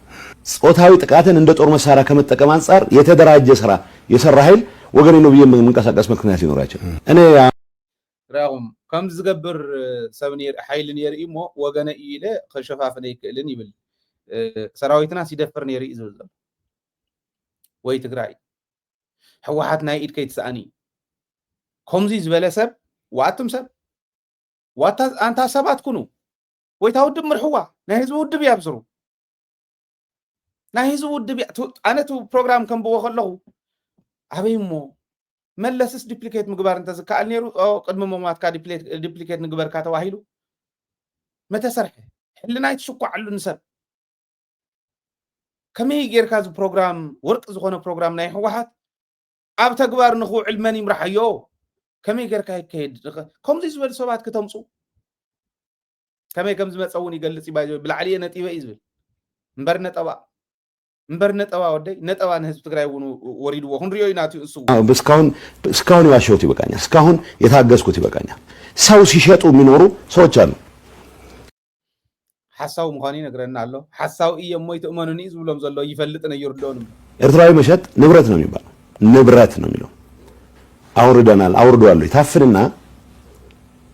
እንግዲህ ዓላማው የኤርትራን ሰራዊት እናፍርሰው የሚል ነበር በእኛ በኩል ከያዝኩ በኋላ 27 ወጣት አንድ ቤት ተዘጋና ቤተሰቦች አሏቸው የሚባሉ ውጭ ሀገር ያሉ ሰዎች አካውንት እየተጠየቀ እያንዳንዱ ሰው ሚኒመም $4000 እንዲያስገባ ተደርጎ ሰው 20 ሰው ካፈንክ $80,000 ታስገባለህ ይሄንን የሚመራ የመረጃ መመሪያ ኃላፊ እርምጃ እንዲወሰድበት ወይ ከስራ እንዲነሳ ብለን ወስነን ስናበቃ እነ ምግበ ናብ ምግበ ቅድም ካድና ናብ ንተወልደ ይኹም ዝብል ዘሎ ተቆረፀ ስለ ዝኾነ ኢቱ ስታይ ግን ደሓን ሙሉእ ስለ ንሪኦ ፀገም የለ ተወልደ ኮሎኔል ተወልደ ናይ ድህነት ሓላፊ እዩ ዝገብሮ ነይሩ እዩ ዝብል ዘሎ እቲ ናይ ስግረዶም ኤርትራውያን $4,000 ንሓደ ሰብ ክእቱ ጌርና 20 ተዓጊትካስ $80,000 ትረክበለኻ ማለት እዩ بعلامة درجة خا نا إرترا سراويتس نفرسو زبل علامة نيرنا يبل زبل تقراي من إسي تقراي سئلكم دحان جيتاتشو تستزارو ويتخكلي لنا قوانتنا أمنو نيرنا نا عد خا مشتر كتورد كل خاسئل كادي خات زرقفو مشتر انت نير يواقع أننا نير شعبيا نا إرترا سراويت مفراسة يكون أنكو قد من نخلقو نقتلو نيرنا سوني قتلنا نحنا ونقتلو نقطم كوينا نيرنا نتاخوس كوينات كوينير مونا إرترا سراويت مفراس نفرسو زبل استراتيجي تندفو زغيت نير انت خوينو مالت نورو غيركم نمتاي تفرسونا خولنا يخولن حزي فوقنا عندكم نيركم ندح تحكم ون بلوم نسو ግን مشتريا يلي حزي حزب إرتران حزب تግራይን ከጻሊ ይኽእል ይሊ ይዛረው ዘሎ ወይ ሻዕብያን ህወሓትን نغيق قرارو خبر يخيل يلي يزارو زل يرد أخابرو ود مدهن صبغتي قال هيونا يرد أخهم نفرسهم نيرنا أنت خوينا نكو عدا حدا حنا يوم ويلك قد إمام الله عندهم نيرا زي أمشتري لك تزاري وكاس أدي سوا خوينو عفو مسفرو بي عمسيلو كم زي خزارو كله صراحة نقول زي أمنو ومخانو من الساعة من يفلت المشتر لما عنت انت نقروا تلو أيام مخروون تايب لا هاي الورو أيام مخروون تم مخيرهم مو كواتم كورد كله ناي إثيوبيا مشتر زين يرو ناي جبس استراتيجي أنا إيرترا استراتيجي أنا السودان استراتيجي ناي تجراي استراتيجي ناتا واحلة خزر قفامي أيام نوون صح نقول حزون أمين ما يكونن كم تحز الزارو وزلة طوق نبلهم ريموت تيجي تقبلوا وين تعلموا من الصي تورم بايزي بزنفح غاية زنفح راح يومالت ساتمون كم يوم زعمنو كم يوم زردو ونجيتها تو عشنا تجن كم زي خبل كله خص كترطرني يوم صباح نقول ما يصفتي خف الشلل اللي يكيدو خد حيو إلهم فرحني يوم يبل ناير ترى سراويت كهدم كله تقرأ فريسات يكون أي سراويتكم يهدم اللهم مو أنكم الناس ما يسكم تفصلنا إلنا زي ما لسنا لهم زبل عشاء إرتراون زهلي مثلا قلت من دينيرو انت خيلك نقول له يخاطف فرسو ونياتي وقع كاسل زل سقم يقولنكم إلو محساو زي فعلا لي مسيلو ومبر أو قلت أمثلة زنبارة يصمون يردقوا سراويت إرترا انت فريسو حجي يتسقم زخون حجي انت فريسو نقدر لنا نرادة نحنا عزب زلو حوحاتن شعبيان اسكعزاتو ونرادة لنا حجي انت فريسو تزموت أزولو نايكوين الدبنا كفر زي غلن كيبيات موت الله حجي انت فريسو سقمي كم يجرن أين نرادة نخيل زبل ما كاب جيتاتشو شح عصفي مليونات عصفي حاسبنا نهزبنا إنا نخيل كم تزحسوا زلوا ترى جزع عفشي ليلوس عفشي لخبل يدلي كم يكونن سكرة دبون كم زقوروا ليا وين ورن مالته يكون تأثروا كون يرمي كم نقبرني أنا خم من قصة قبل كل لقعة نوع علي أتحطته سنديد مرحانيرو ليه بابلوه كندز ده هو زي قحطكو زي وصل كي هم زلف على فوز الله مالك نغير حجون ما قبيل الله የሰሩት ጀግንነት የወጣት መስዋዕትነት መሰረት ተደርጎ የመጣ ጀግንነት ነው። ለተራ የወርቅ ንግድ ገብተው ሲያበቁ የስርቆት ተግባራቸውን የትግራይ ግዛት አንድነት የማረጋገጥ አርገው ሲሉት እንደገና ሌላ መስዋዕትነት የወጣት ይዳርጉ ሲንቀሳቀሱ ማለት እና ኃይለ ሥላሴ የተዘረፈ ብር ነው ነገር ብር ከመንግስት ካዝና የወጣ ብር በመቶ ሚሊዮን የሚቆጠር ብር የዘረፉ ሰዎች አሁን በትግራይ ህዝብ አንድነት ስም የትግራይን ወጣት ከኤርትራም ጋር አብሬ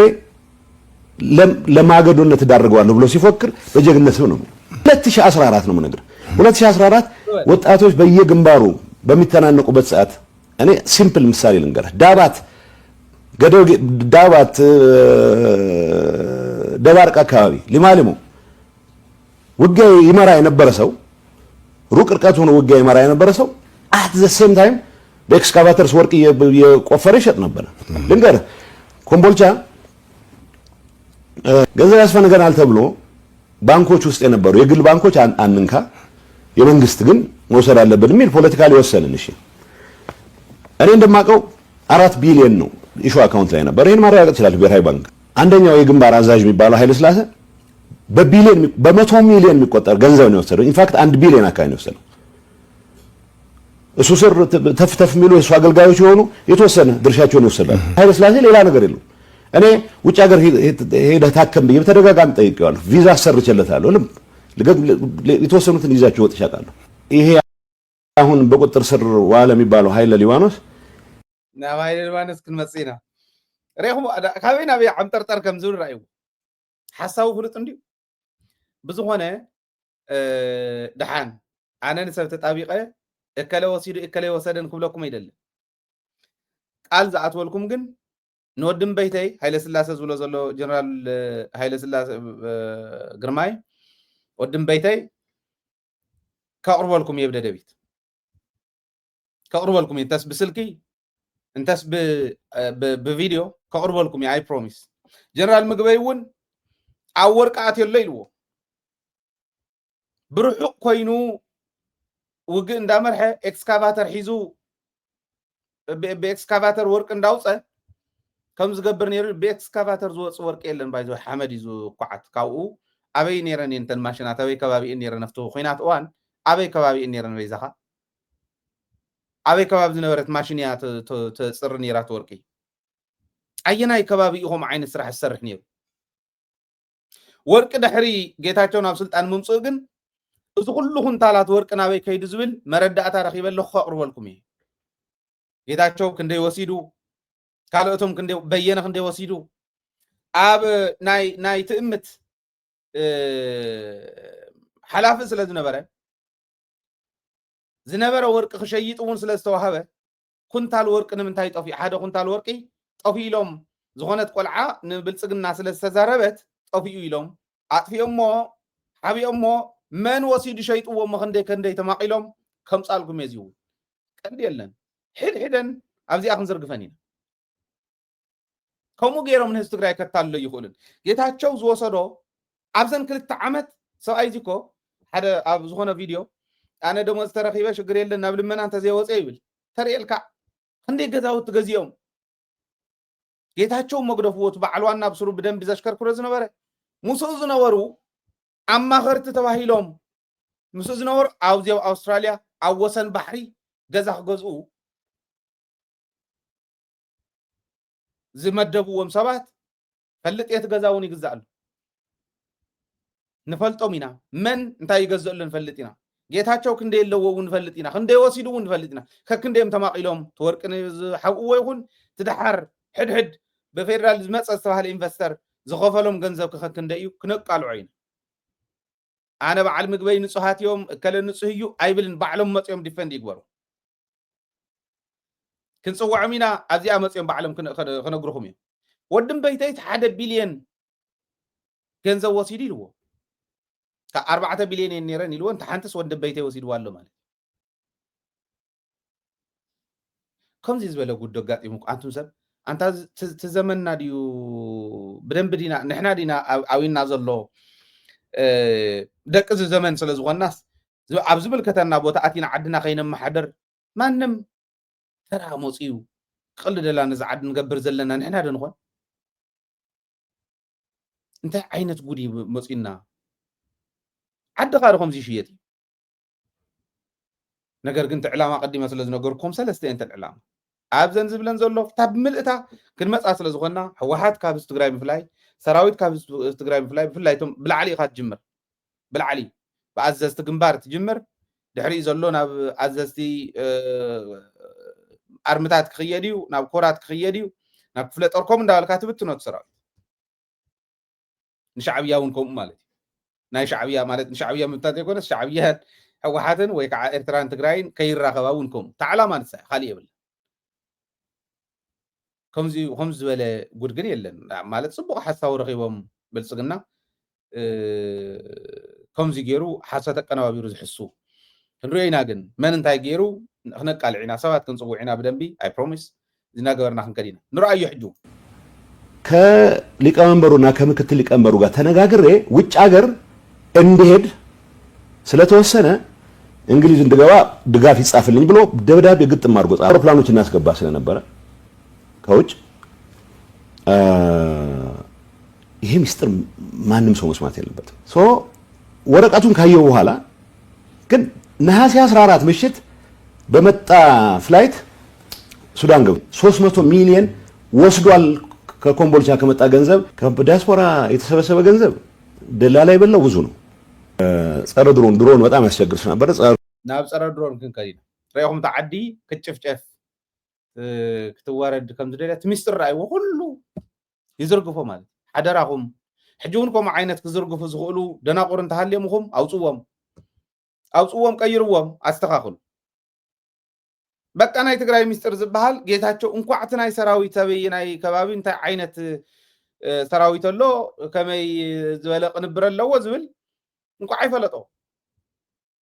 እንኳዕተን ዋና ኮር ዝኾና ንህዝቢ ትግራይ ኣብኡ ጀጊንኩም ኢኹም ኮር ዝኾና ህሉና ህዝቢ ትግራይ ከረጋግፃ ዝኽእላ ጌታቸው ይፈልጠን ንሰን ብዘይ ምፍላጦም ጠርጢሮም መስለ ዝነበሩ ሓሳቡ ምዃኑ ንሰን ብዘይ ምፍላጦም ጀጋኒኦም ሰራዊትና ጀጋኒኦም ቶም ሰራዊት መራሕቲ ንሃይለ ሊባኖስ ተኣሲሩ ዝእሰሮ እዚ እዩ ማለት እዩ ረይኹም ሕዚ ወፂና መካሓሲት ይዛረብ 300 ሚልዮን ወሲዱ እዩ ካብ ኮምቦልቻ ዝተረኸበ ኢሉ ገንዘብና እንዲኻ ወሲድካ ኣምፃልና ኢሎም ተኣሰርዎ ነውሪ የብሉ ንዖ ከም ዝበለ ጉዳጉድ ህዝቢ ትግራይ ስማዕ ጌታቸው ሲ ካብ ፓርቲ መስሪት ተመፃኹ እንዲ ዝብል ፓርቲ መስሪቱ መፅዮ ብትግራይ ተወዳዲሮ ዝኾነ ከባቢ ዋላ ኣሸኒፉ ሞግደፍዎ ናብ ትግራይ ክመፅእ ከሎ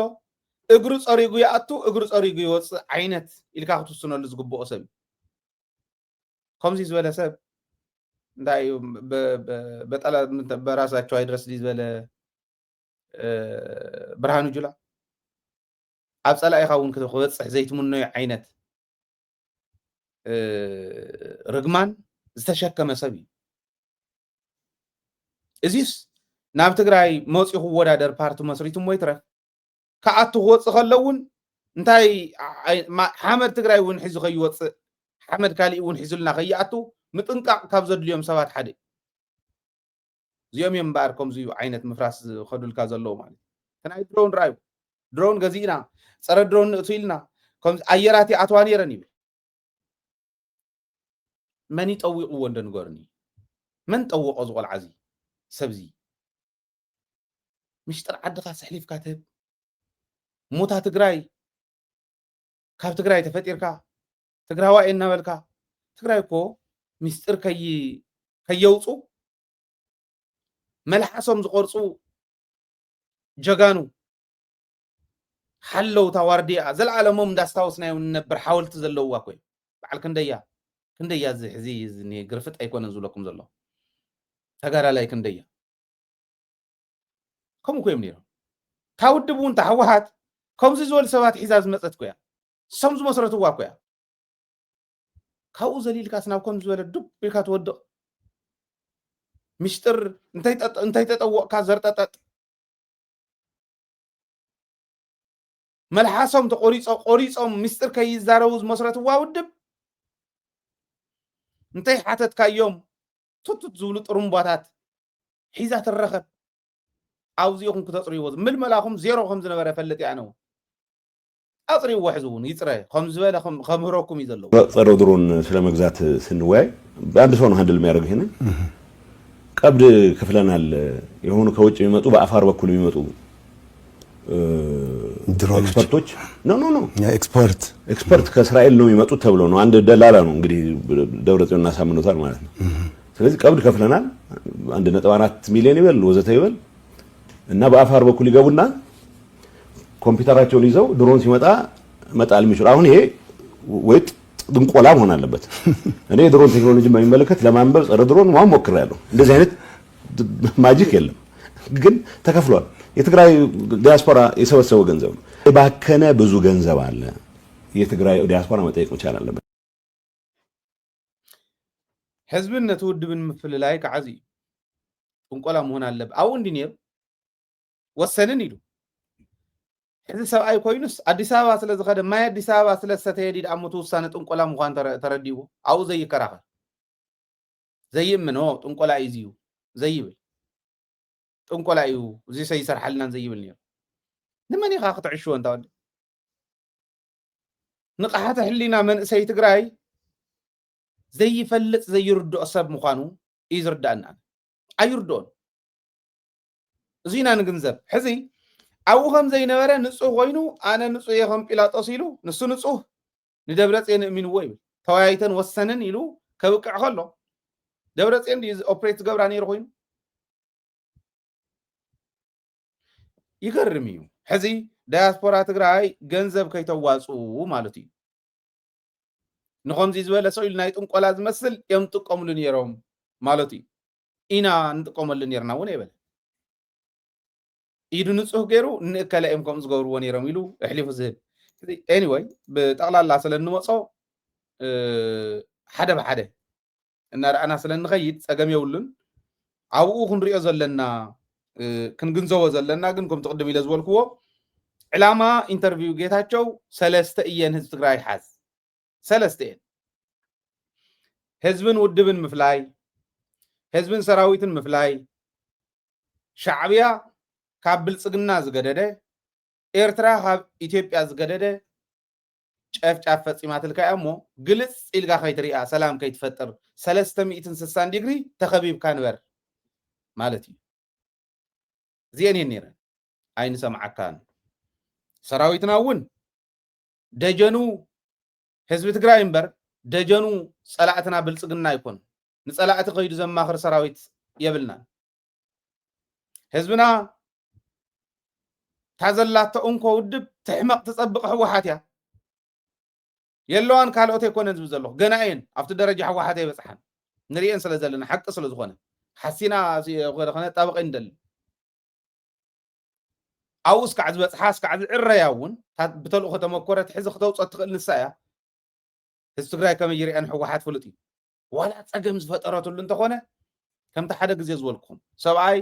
ናይ ጎባኑ ሑነ ፈደየ ከም ዝበሃል ንሕወሓት እንተሎቶም ተቃወምቲ ደጊፎማ እዮም ክኸዱ ዘለዎም ሕዚ ምክንያቱ ሕወሓት ብሽምና ብሽም ህዝቢ ትግራይ ሰላም ዝብል ውዕል ፈሪማትልና ተኽሲ ጠጠው ናይ ምባል ውዕል ፈሪማትልና ካሊእ ምስ ኤርትራ ምስ ገለ ዝብል ንሕና ክንገብሮ ኢና ይትጠራጠሩ ክንሰርሖ ኢና እምብልና እስካዕ ዝብሉ ክንከድ ክንምኩር ኢና ሰላም ስለ ዘድልየና መተንፈስ ስለ ዘድልዮ ህዝቢ ክንገብሮ ኢና ብዕሽነት በዓል ጌታቸው ተኣሲሩ ዝነብር የለን ማለት እዩ ዚና ክንገብር ዘለና ኤኒዌይ ናይ ጌታቸው ኢንተርቪው ሓደ ብሓደ ክንመጾ ኢና ዕላምኡ ግን እዚአን እየን ካብኡ ወፃኢ ዕላማ የብሉን ኣነ ደጋጊ መሪእ እየ ካብኡ ወፃኢ ዕላማ የብሉን እዚአን ከዓ ህዝቢ ትግራይ ቀዲሙ ዝፈለጠን ስለ ዝኾና ይርዳእኻ ንስኻ እውን ይርዳእኻ ለኣኽትኻ እውን ይርዳእ እዮም ኦኬ ንሱ እንዳበልካ እንዳማኸርካ ክትነብር ትኽእል ኢኻ ይትረፍ ደማኻሪ ኮንካ ሓላፊ ኮንካ እውን ኣይከኣልካዮን ህዝቢ ትግራይ ኣይትድከም ግዜኻ ህይወት ዘመንካ ሙሉእ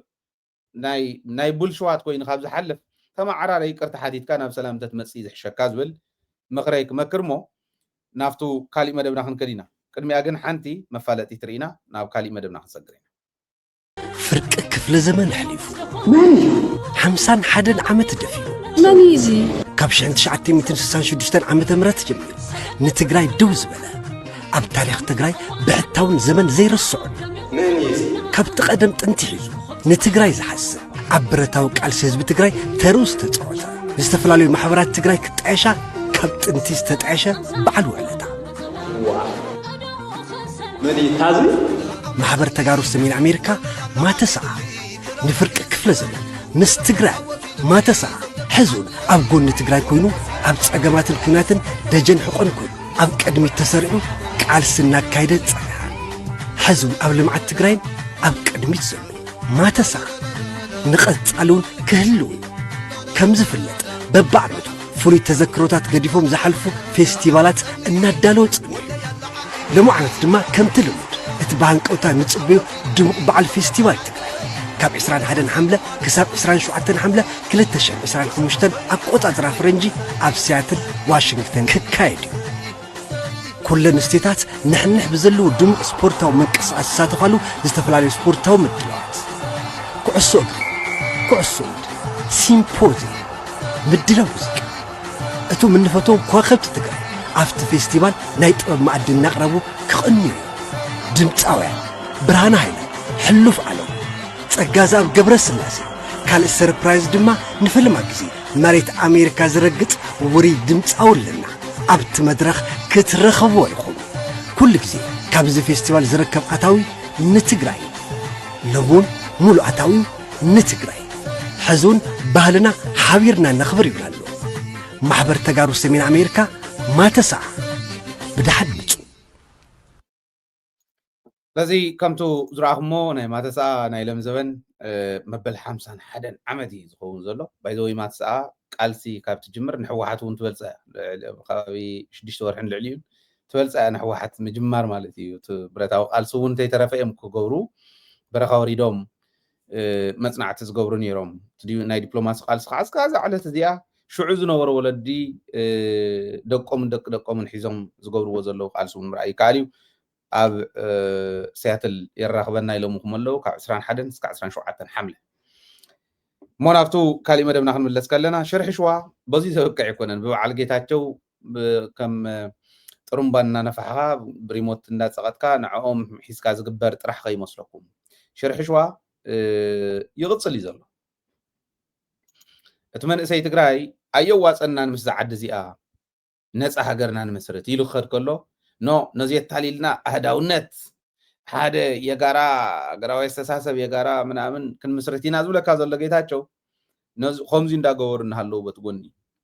ቱሪዝም ትግራይ እቶት ከይረክብ ናይ ትግራይ ቱሪስት ዴስቲኔሽንስ ዝበሃላ ሰብ ከይረኽባ ኣብ ቦሌ ኤርፖርት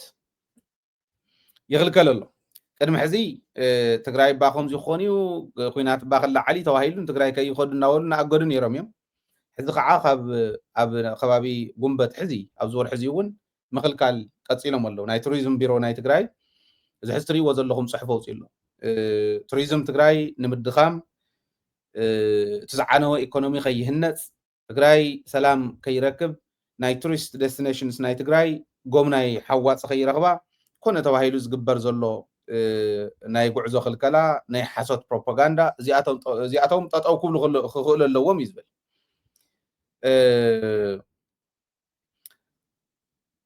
ናይ ቱሪዝም ቢሮ ካብቲ ሎጎ ትሒዘ እንተየድነቕክዎም ክሓልፍ ኣይደሊ ከድንቆም ደሊ ቀፅሉ ካሊእ እውን ክስራሕ እዩ ዘለዎ ኣብ ሚድያ ዘለዎ መጠቃቕማ እዩ ድኹም እምበር ዝተወሰነ ዝሓሸ ስራሕቲ ክሰርሑ ዝኽእሉ ምዃኖም መርኣያ እዩ ሓደ ትግራይ የስልጣኔ መነሻ ኢሎም እዮም ኣብቲ ላዕለ ኣብቲ ሎጎ ዝኒሄ ትሪእዎ ዘለኹም ንሕና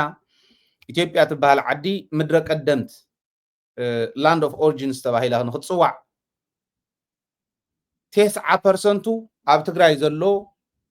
እዩ 9% ኣብ ትግራይ ዘሎ እዩ ከምኡ ኢላ ንክትፅዋዕ ገይርዋ ምድረ ቀደምት ወይ ላንድ ኦፍ ኦሪጂንስ ዝተባሃለት ናይ ስልጣነ መጀመርያ ናይ ፍልስፍና መጀመርያ ኦኬ ናይ ስርዓተ መንግስቲ ከምኡ ዝበለ መጀመርያ ናይ ሃይማኖት መጀመርያ ኩለን ሃይማኖታት ምእተዊአን በረን ንሳ እያ ኦኬ ፊደላ ናይ ባዕላ ዘለዋ ቋንቋ እውን ዘይተሓማዘቆ ናይ ባዕላ ዝነበራን ዘለዋን ኩሉ ኦሪጂንስ ላንድ ኦፍ ኦሪጂንስ ከብላ ዝኽእል ኢትዮጵያ መሰረቱ ትግራይ ንትግራይ ሒዛ ላንድ ኦፍ ኦሪጂንስ ዝተባሃለት ኢትዮጵያ ትግራይ ኣብ ዘይብሉ እንታይ ክትኮን ከም ትኽእል ራዩ ግን እንታይ እዮም ዝገብሩ ሓደ ህዝቢ ትግራይ ክጠፍእ ኣለዎ ኢኮኖሚኡ ብምዕናው ስለ ዝኾነ ቤት ትምህርቱን ካሊኡ ሕክምናኡን ብምዕናው ስለ ዝኾነ እዚ ገይሮም እንዳገበሩ መፅኦም ሕዝውን ይገብርዎ ኣለዉ መሬቱ እንዳቆርሞም ካብ ምውሳድ እዩ እንዳቆርሞም ኣክሱም ክወፅሑ ሕሪኡ ስልጣነ ትግራይ ክሌም ክገብሩ ክእሉ እዮም እዚኦም ዝገብሩ እስካዕ ሽዑ ግን እንታይ ይግበሩ እዞም ውቅር አብያተ ክርስቲያናት የኢትዮጵያ ምናምን እንዳበሉ ዘፋልጥዋስ ከምኡ እንድሕር ኢልኩም ሰርች እንተገይርኩም ኣብ ትግራይ ዘለዋ ብዓሰርተታት ዝቁፀራ ኣይቆፅርዎንን የለዋን ስልጣነ እንተተባሂሉ እውን ናበይ ከም ዝወስድዎ ትፈልጥዎ እዮም ንሕና ስንፍና እዩ ከምኡ ዝገብሮ ብርግፅ ኣነ ማለት ንሳቶም ደኣ ሞ ፀላእትና እንዲዮም ሶም ፀላእትና እዮም ፀላኢ ከውድቐካ እዩ ዝደሊ ከውድቐካ ዝኽእለሉ መማረፂ ኩሉ እንተተጠቐመ ንፀላኢ ኮምፕሌን እንዳገበርካ ክትነብር ይብልካ ኣብኡ ይኣምንን ኣነ ተስዋይ ኮደ ደቢት ሚድያ ክንምስረት ከለና ኣቱም ሰብ ኣይ ዶንት ኖ ንህዝቢ ከመይ ጌርካ ኢኻ ቅልዕ ቢልካ ልብካ ተርዮ ኣይፈልጥን ኣነ ተሸኪመ ዘለኹ ሸኽሚ ማለት በብዓመቱ ተኣምር ክሰርሕ እኮ ምኽኣለ ንባዕልካ ንጅባኻ ንከብድካ እንተዝኾን ታይስ ናብ ሕማምን ናብ ካሊእን ከብፅሐኒ ታይስ ምስ ፀረ ህዝቢ ትግራይ ዝኾኑ የማጉተኒ ዝኩሉ ሓደጋ ክበፅሕ ከሎ እውን ካሊእ ተኣምር ኮ ይብሉ እዚ ከምዚ ዝበለ እዩ ዝጠቕመና ሚድያ ደመስሪትና ጥዕሙና ኣይኮነን መንግስቲ ባጀት በጅተልና ኣይኮነን ሃፍቲ ናይ ተፈጥሮ ናይ ትግራይ ክፋለጠሉ መንግስትን ህዝብን ክራኸበሉ ህዝብን ካብ ጫፍ ናብ ጫፍ ክራኸበሉ ናይ ቱሪዝም ዴስቲኔሽንና ብምልኦም ብሚድያና ንዓለም ክፋለጠሉ ትግራይ ክትዓቢ ክትልወጥ ኮይና ሚድያ መስሪትና ፍራንክ ክንኣሪ ከምቶም ስራሕ ዘይብሎም ስራሕ ዝሰኣኑ ስራሕ ባዕሎም ፈጢሮም ኣብ ዩቱብን ኣብ ካሊእን ዝኸዱ ስራሕ ኣይኮነን ዘለኹ ፅቡቅ እዩ ናይ እቶት ፍልፍል ስለ ዝኾነ ሃይለ ግን ሸሓት ዕፅፊ ናይ ከምኡ ገይሮም ናይ ዝሰርሑ ሰባት ክሰርሕ ዝኽእል ርእሲ ኣለኒ ክሰርሕ ዝኽእል ሞያ ኣለኒ ሳላ ቃልሲ ህዝቢ ትግራይ ኣብዚ ኸርተት ዘብለኒ ካሊእ ተኣምር የብሉ ሚድያ እዚዩ ብሓደ ግዜ ቡም ኢሉ ኣብዚ ደረጃ እዚ ክበፅሕ ዝኽኣለሉ እውን ዕላማ ስለ ዘለና ጥራሕ እዩ ዝገርመኩም ግን መንግስቲ ትግራይ እውን ውድባት ትግራይ እውን ሴክተራት ናይ ዘን ናይ ትግራይ ቢሮታት እውን ከም ቱሪዝም እውን ሓዊሱ በሉ እሞ ንህዝቢ ትግራይ ክትቅይሩ ክትሳግሩ ትደልዩ ኣለኹም እሞ ኦኬ ሓቢርና ንስራሕ እዚ ኣፋልጡልና ኢሎምና ኣይፈልጡ መፋለጢ ኣይንረክብን ኢለ ኣይኮነን ዋላ ይጠንጠን ሃይለ ብደሞዝ እዩ ዘመሓድራ እዛ ሚድያ እዚኣ ህዝቢ ትግራይ እስካዕ ብደንብ ተረዲእዎ ናይ ሚድያ ረባሓ ተረዲእዎ የስ ሚድያ እዚ ሒዝና ክንዘልቕ ኣለና እዚ ወዲቑ ማለት ወዲቕና ማለት ኢሉ እስካዕ ዝኣምን ወስደ ድሕሪኡ ህዝቢ ክሕዞ እዩ ኣነ እውን ሪሊፍ ክረክብ ቱሪዝም ቢሮ በዚ ኣጋጣሚ ክፅዋዕ ናህና ዕላማ መመስረቲ ፅሑፍና ኣብ ዌብሳይትና ኣትኹም ራእዩ ንሕና ተንሕዚ እታ ትግራይ የስልጣኔ መጀመርያ የስልጣኔ መነሻ ላንድ ኦፍ ኦሪጂንስ ክትበሃል ዘለዋ ዓዲ ትግራይ ኣብ መመስረት ፅሑፍና እዚ ኢሎም ምምፅኦም የድንቖም ሓቢርና ክንሰርሕ ኣለና ክነፋልጦ ኣለና ቢሮ እንታይ እዩ ዕላምኡ ናህና ጎደሎ ሸፊኑ ናታቶም ጎደሎ ሸፊና ጥዕና እውን ከምኡ ትምህርቲ እውን ከምኡ ሕርሻ እውን ከምኡ ህዝቢ ክጥቀመሉ ክእል ኣሎ ተዘይተጠቂሙሉ ህዝቢ ንስኹም ኣቢሮኹም ከም ዝበለ ሎጎ ሒዝኩም ከም ዝበለ ዕላማ ሒዝኩም ከፍ ስለ ዝበልኩም ትርጉም የብሉ ሚድያ እዩ ንቱሪዝም ከዓ ከፋልጦ ዝኽእል እሞ ቦቲን ተኣገድዎ በሚድያና ኣቢልና ብብዙሕ ቋንቋ ክንሰርሖ ንኽእል ኢና ለዚ ከምዚ ጌርና ክንሰርሕ ንኽእል ኢና እቲ ዕላማ ፀላእቲ ግን ራእዩ ናብ ትግራይ ቱሪስት ከይኸይድ ኣብ ኤርፖርት ይሕዝዎ መድሓኒቱ እዚ እንታይ እዩ ነፃ ሃገረ ትግራይ ኤርፖርት ዘለዋ ኣየራት ዘለዋ ቱሪዝም ቢሮ ኣብ ኣየር መንገዲ ይኹን ኣብ ሚድያታት ይኹን ኩሉ ዘፋልጦ ንሕና ኮይና ንዓለም ክንራኸባ ከለና እዩ መድሓኒት ንዓለም ንራኸባ ንሕና ኮይና ጥራሕ እዩ እሱ እንተገይርና ጥራሕ ኢና ክንዓቢ ክንቅየር ንኽእል ተዘይ ኮይኑ እዚኦም እንዳበልዑና እዮም ክነብረትም ሰብ እንዳጥፍኡና እዮም ክነብሩ ነዚ ተደጋጊፍካ ይክየድ ዘለዎ ሰብ ሞያ ታሪክ ሰብ ሞያ ናይ ቱሪዝም ካልኦት እውን ኣብ ደደቢት ሚድያ እንዳመፃኹም ህዝብኹም ክተረድኡ ከመይ እዩ ዘሕሸና ከመይ እዩ ዘዋፀና ዝብል እውን ክትዘራረቡ የጋጣሚ ክዕድም ንቱሪዝም ቢሮ ግን ዘውፃኹሞ ደብዳቤ እውን ፅቡቅ ኣድናቆት ኣለኒ ሎጎኹም እውን ትክክለኛ ትግራይ ዝምጥን እዩ ክተፋልጥዎ ግን በዚ ኣጋጣሚ ክፅዋዓኩም ማለት እዩ እዚ ኢልና ኢትዮጵያ እስክንረኣያ ኢትዮጵያ ሕዚ እውን ኣብ ሕምስምስ ዘላ ኢኮኖሚያ ዝወድቕ ሰላማ ዝሕብተት ዝፈርስ ዲፕሎማሲያ ዝወድቕ ዘላ ዓዲ እያ እዚኣ ከም ትገብር ዘላ ሕዚ ትሰርሖ ዘላ ብልዕሊ ትግራይ እሞ ንሕና ናይ ባዕልና ስንፍና ኢልና ንኣምኖ ማለት እዩ ቅድሚ ሕዚ ተጋሩ ሰብ ሃፍቲ ኮኑ ተጋሩ ምሁራን ከካብ ዝነበርዎ እናቐጥቀጠት ትሰድድ ዝነበረት ዓዲ እያ ሕዚ ከዓ እቶም ካልኦት ተረኦም በፂሑ ናይ ዩኒቨርስቲ መምህራን እውን ይቕተሉ ኣሎ ንኣብነት ኣቶ ታዘባቸው ሙላት ዝበሃል ናይ ደብረ ማርቆስ ዩኒቨርስቲ ናይ ሕጊ መምህር ቀቲሎሞ ብዕለት 29 ሎም ዕለት 5 ብዕለት 29 ቀቲሎሞ ኣብ ዝሓለፈ ወርሒ ማለት እዩ መንኩሳ ኣብ ዝበሃል ከተማ ብዘይተፈለጡ ሰባት ብዘይተፈለጡ ዕጡቃት ተቐቲሉ እዩ ዝበሃል ናይ ደብረ ማርቆስ ዩኒቨርስቲ ሓደ ካምፓስ ኣለዎ ኣብ ቡሬ ኣብዚ ከባቢ እዚዩ ለይቲ ናይ ምሸት ተምሃሮ የምህር እዩ ኣብቲ ካምፓስ ናይ ምሸት ተምሃሮ ከምህር ኣብ ዝኸደሉ እዮም ቀቲሎሞ ዝኒ ናይ ዩኒቨርስቲ ምሁራተ ይገድፍ ባእሰብ ሃፍተ ይገድፍ ክበልዓኩም እዩ ገና ፀረ ህዝቢ ዝኾነ ሓይሊ እስካዕ ዝሃለወ ፀረ ህዝቢ ዝኾነ ሓይሊ እስካዕ ዘይወገድካ ናይ ግድን እሱ ኣይተርፍን ዝብል እምነት ኣለኒ ኢትዮጵያ መናእሰይ ናብ ኩናት ዝኣትውሉ መናእሰይ ኣብ ክንዲ ናብ ሳይንስን ቴክኖሎጂን ዝነጥፉ ናብ ኩናት ዝወፍርሉ ዓዲ እዩ ንዓና እኳስ ፈተና ኮይኖምና መናእሰይና ናብ ሳይንስን ቴክኖሎጂን ከይወፍሩ ኣብ ኩናት ክንነበር በል ይብሉ ኣለዉ ኢትዮጵያ ነዚ እንድያ ትመስል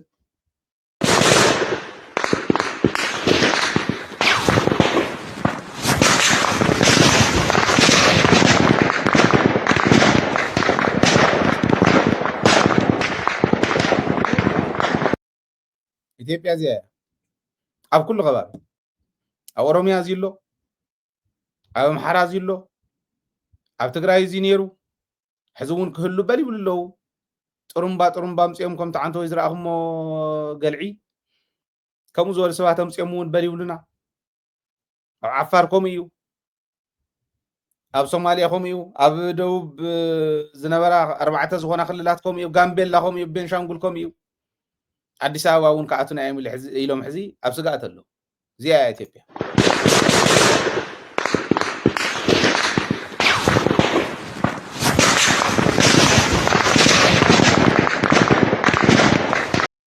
እቶም መናእሰይ እዚኦም ኣብ ቤት ትምህርቲ መረኸብና እዮም ኣብ ዩኒቨርስቲ መረኸብና እዮም ኣብ ስራሕ ፈጠራ መረኸብና እዮም ሰላም እንተዝኾን ነይሩ ዓዲ ናብ ሰላም ትመፅእ ዓዲ ግን ኣይኮነን ኣብ ወፃእ ዝነበሩ ናይ ኢትዮጵያውያን ንኣብነት ጅቡቲ እንዳልዓልና ቀኒና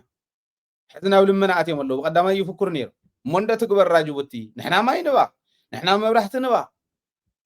ወደባ ተኻሪና ኣላ ገለ ይብሉ ወደብ ደኣ ናበይ ክትብል ምስ ጅቡቲ ተባኢሶም ከዓ ሶማሌ ናይ ሶማሊላንድ ኣይትዎምን ምሳይ ተራዳድኡ እያ ኢላቶም ኤርትራ ክበልዕዋ እዮም ክኸሉ ንኢትዮጵያ ብቐሊሉ እትእትወሉ መንገዲ የለን ጅቡቲ ታዘላቶም መማረፅ ንሳያ ሱዳን ፖርት ሱዳን ክትዎም ኣይትኽእልን ዘፍረስዋ ስለ ዝኾነት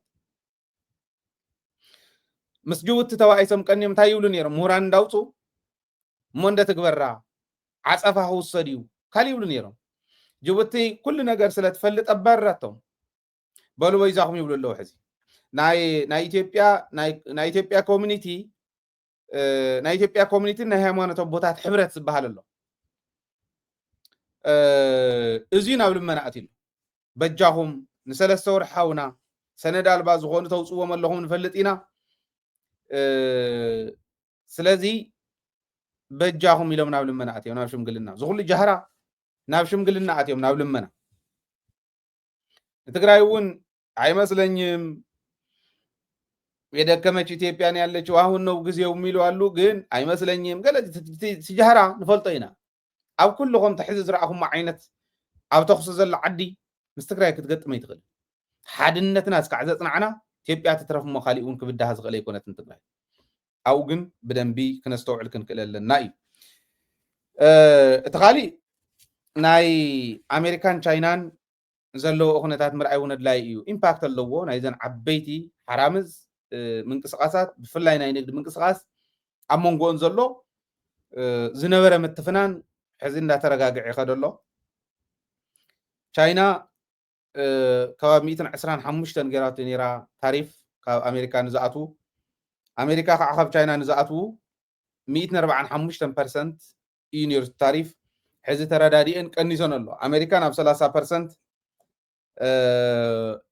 كنيساتو ناي تشاينا كعا ناب 10% كوابي كنيسون الله زي مالتاي مالتيو أمريكا ناب 115 إيو برسنتو تناي قرص كاب تشاينا نزعتو ناي تشاينا كعا 115 ناي دي أول مالتيو 115 سلازي نور 10% يا قنيسة ناب 115 كبابي يخوين زلو مالتي لذي يقنص اللو يرداد اللو مالتيو كلتينون مالت ناب أمريكا زعت أمريكا خايد زرع خوص مبزحتو نبرتهم ميد إن تشاينا مبزحتو بشقة ترهو ميد إن تشاينا خداون تتيترف أبل نابنت أبل يلوم أبل زقت أمسا أمريكا أب تشاينا ناي تشاينا كوبانياتات مبزحتو صراحنا أمريكا أون زغانة نبرت سرحوا تشاينا سلازي أمريكاوين بزح وجدون يروميهم تشاينا ونكمو سلازي ناوزي يموت اللو زول كم تدلي أمو داتا عتقاو قالسي تطوب بيلنا لنا زولو تواجأتي نعمتات نعسرتات عمتات تواجيهم ناوزي زخدو ونر إلنا نعمت كرد نخباب 4 عمتيو تواجيو كرد تبال هاجر نمسرات نمنصال ناي مغنصال علامه ينيروم عبد الله أكالن تبال مرحيهم أو أسر كوينس أو تقريبا يريق الموارح لذي زيوم حزي تخصيطات أو بيلنا ناب سلامه قال سمعنا لنا يقول له برجس زيوم تم نعسرتات عمتات ولا يواجو امبر أمريكان تركن كلتينا شباري لهم نيرانين مالتي نزو وجلزي عشبار توهاي زنبرة يحزب بشبر مفراج تريفو سترح متراف تيكونس بسرون سلامه وزخونه قال سخن قبرينا يلوم تاومي ناي من تسأل ناوي ناي من قد خدكم مخانو كنريوينا جن تركي بدنبي نتقعه يزقبل زيو صبق غيركم زبل أقرب الله كما يخو انت ناي عرق خنتات سلامه وقال سخن كايدو خلو انت عينت تقبلنتي خلوهم افتعدي منقص غير سلامه وقال سجبرو يلو اتيو كما يخ قصل مسقوم ناي بحقي ترداديهم تقبابيلهم كزلقلو زخلو تغوراريسوم كزلقلو زخلو بوليتيكاو مسرح كله ده يكون ترك زبل ما مهارو خووني نخالطون زول امنت اللن قومزي زبلغن كنمهارلو نحناون تاي ما نكونكم كيلو مالت او كرد زبصح ጨፍጫፍ ብዙሕ እዩ ተዋጋእቲ ኮይኖም እኳ ልዕሊ 40,000 ተሰዊኦም እዮም ኣብ ህዝቢ ዝበፅሐ ጨፍጫፍ ከዓ ብዙሕ እዩ ስለዚ ድሕሪ እቲ ጨፍጫፍ ንሱ ድሕሪ ዋጋ ምኽፋል ተመሊሶም ንኽኣቱ ማኖ ክነኽእ ዝገበሮም እንታይ እዩ ዝብል ምምሃር ፅቡቕ እዩ ንሕና ከምዝኣቶም እውን ዝመሳሰለ ይኮነን ናህና ንወይኒ ንዓመታት ጀኖሳይድ እናፈፀመትልና ዝመፀት ዓዲ እያ ዘላ ምስዚኣ ምንባር ስለ ዘይከኣል እናተበላዕና እግርና እናበልዐ ዘሎ ዝብኢ ሓደ እግርና እስካዕ ዝበልዕ ስኢልና ክንፅበዮ ንኽእልን እሞ እዚ ምስትውዓል ዘድልዮ እዩ። ምስ ዝመሳሰል ስለ ዝኾነ ይኮነን ዘቕርቦ ዘለኹ ግን ዓለማዊ ኩነታት እንታይ ይመስል ዝብል ምርኣይ ወሳኒ ስለ ዝኾነ እዩ ነይሩ ማለት እዩ። እዚ ኢለ ሕዚ እውን ደደቢት ክትሕግዙ በዚ ኣጋጣሚ ክንፅውዕ እዚ ናይ ዓዲ ኣካውንትና እዩ ናይ ወጋግን ባንኪ እዚኣ ከዓ ናይ ኣውስትራልያ ናሽናል ኣውስትራልያን ባንክ ኣካውንትና እዩ በዚ ክትሕግዙና ብፔይ ኣይዲ እውን ኣብ ታሕቲ እትርእይዎ ዘለኹም ኣብዚ ዝኒሄ ማለት እዩ ቁፅሪ በዚ ቁፅሪ እዚ ክትጥቀሙ ትኽእሉ ኢኹም ኣውስትራልያ ዘለኹም ፔይ ኣይዲና እዩ ናይ ደደቢት ሚድያ ፔይ ኣይዲ እዚኣ እያ ማለት እዩ ካልኦትኩም ኣብ መላእ ዓለም ትርከቡ ኣባላት ኩኑ ኣባላት ደደቢት ብምዃን ኣብ ዩቱብ ቻናልና ጆይን ምግባር ትኽእሉ ኢኹም ኣብ ታሕቲ እውን ናይ ኣባልነት ፎርም ኣለኩም ኣብዚ ኣሎ ቀዋሚ ኣባል ንምዃን ዝብል ኣሎ እቲ ሊንክ ንሱ ክሊክ ክትገብርዎ ከለኹም ናይ ኣባልነት ፎርም ክኸፍተልኩም እዩ ኣባላት ኩኑ ደደቢት ሚድያ እታ እንኮ ክተዋፅኣ ትኽእል ክተሳግራ ትኽእል ንትግራይና እያ ኢለ እየ ዝኣምን ዕላማና ስለ ንፈልጥ ማለት እዩ ብጎፈንሚ ክትሕግዙ ትደልዩ ብፔይፓል ክትሕግዙ ትደልዩ እውን ኣብ ታሕቲ ኣለኩም ሊንክ እቲ ዲስክሪፕሽን ሲሞር ዝብል ክሊክ ክትገብርዎ ከለኹም ንታሕቲ ወይ ከዓ ሾው ሞር ዝብል ክሊክ ክትገብሩ ከለኹም ታሕቲ ዲስፕሌይ ክገብረልኩም እዩ ንሱ ምስ ኣውረዶ ብምሉእቱ ኣብቲ ተን ታሕቲ ዘለዋ ሊንክ ርኢኹም ደደቢት ክትሕግዙ ትኽእሉ ኢኹም ደደቢት ሚድያ ብምሕጋዝ ጥራሕ እዩ ህዝቢ ትግራይ ክሳገር ዝኽእል ዕላማና ፍጹም ንድሕሪ ዝምለስ ኣይኮነን እዚ ሒዝና ህዝብና ኣሳጊርና ዕላማና ክነሳኽዕ እንተኮይንና ሚድያ እዚ ክሕገዝ ኣለዎ ዝብል እምነት ኣለኒ ኣብ ቀረባ እዋን ክነቕርብ ኢና ዝበልክዎ ፃውዒት ነይሩ ኣብ ዓዲ እውን ዘሎ ሓድሽ ኣካውንት ከፊትና ስቱድዮ ናይ ደደቢት ንምስራሕ ስለ ዝኾነት ዕላማ እዚ ክንገብር ኣብ መላእ ትግራይ ዘሎ ኣብ ዘለዎ ኮይኑ ምስ ቴሌ እውን ንዘራረብ ኣለና ኢና ኢትዮጵያ ከምኡ ክንገብር ክትፈቅደልና ኢና ትፈቅደልናን ክንሪኦ ኢና እቲና ኣለና ሕቶና ምስኦም ተዘራሪብና ዝኾነ እንተኮይኑ እምብኡ ተዘይኮይኑ ግን ካሊእ መንገዲ ፈጢርና ምስ ኣወጅና ወዲያው ህዝቢ ናብኡ ክዓስል ክንገብር ኢና ህዝቢ ዝሰርሖ ህዝባዊ ሚድያ ዝቕመጠሉ ዝሰርሓሉ ስቱድዮ ኢና ክንሰርሕ ነዚ ተዳለው ዓዲ ውሽጢ ዘለኹም ኮንኩም ኣብ ደገ ዘለኹም ምክንያቱ ሬድዮ እውን ክንከፍት ስለ ዝኾንና ገባርና ክንበፅሓሉ ምእንታን ነዚ ትግራይ ዝሓስብ እዚኡ ክሓስብ ዘሎ ሬድዮ ከፊትና ንዓና ስራሕ እዩ ዝውስኽ ትሕዚ ዘለኹዎ እኳስ ለይቲ ድቃስ የብለይን ቀትሪ ድቃስ የብለይን ስታፈይ እውን ከምኡ እዮም ለይትን ቀትር ንሰርሑ ክንደይ ስታፍ ኢና ክንደተን ዓበይቲ ሚድያታት መዓት 300-400 ስታፍ ዘለዎ ንሰርሕ ዘለና እንተትፈልጥዎ ፀገምና መተረዳእኹም ለዚ ስታፍ እውን ክነብዝሕ ምእንታን ሚድያና እውን ክነስፋሕፍሕ ፕሮፌሽናል ስቱድዮ ኣብ ዓዲ ክህልወና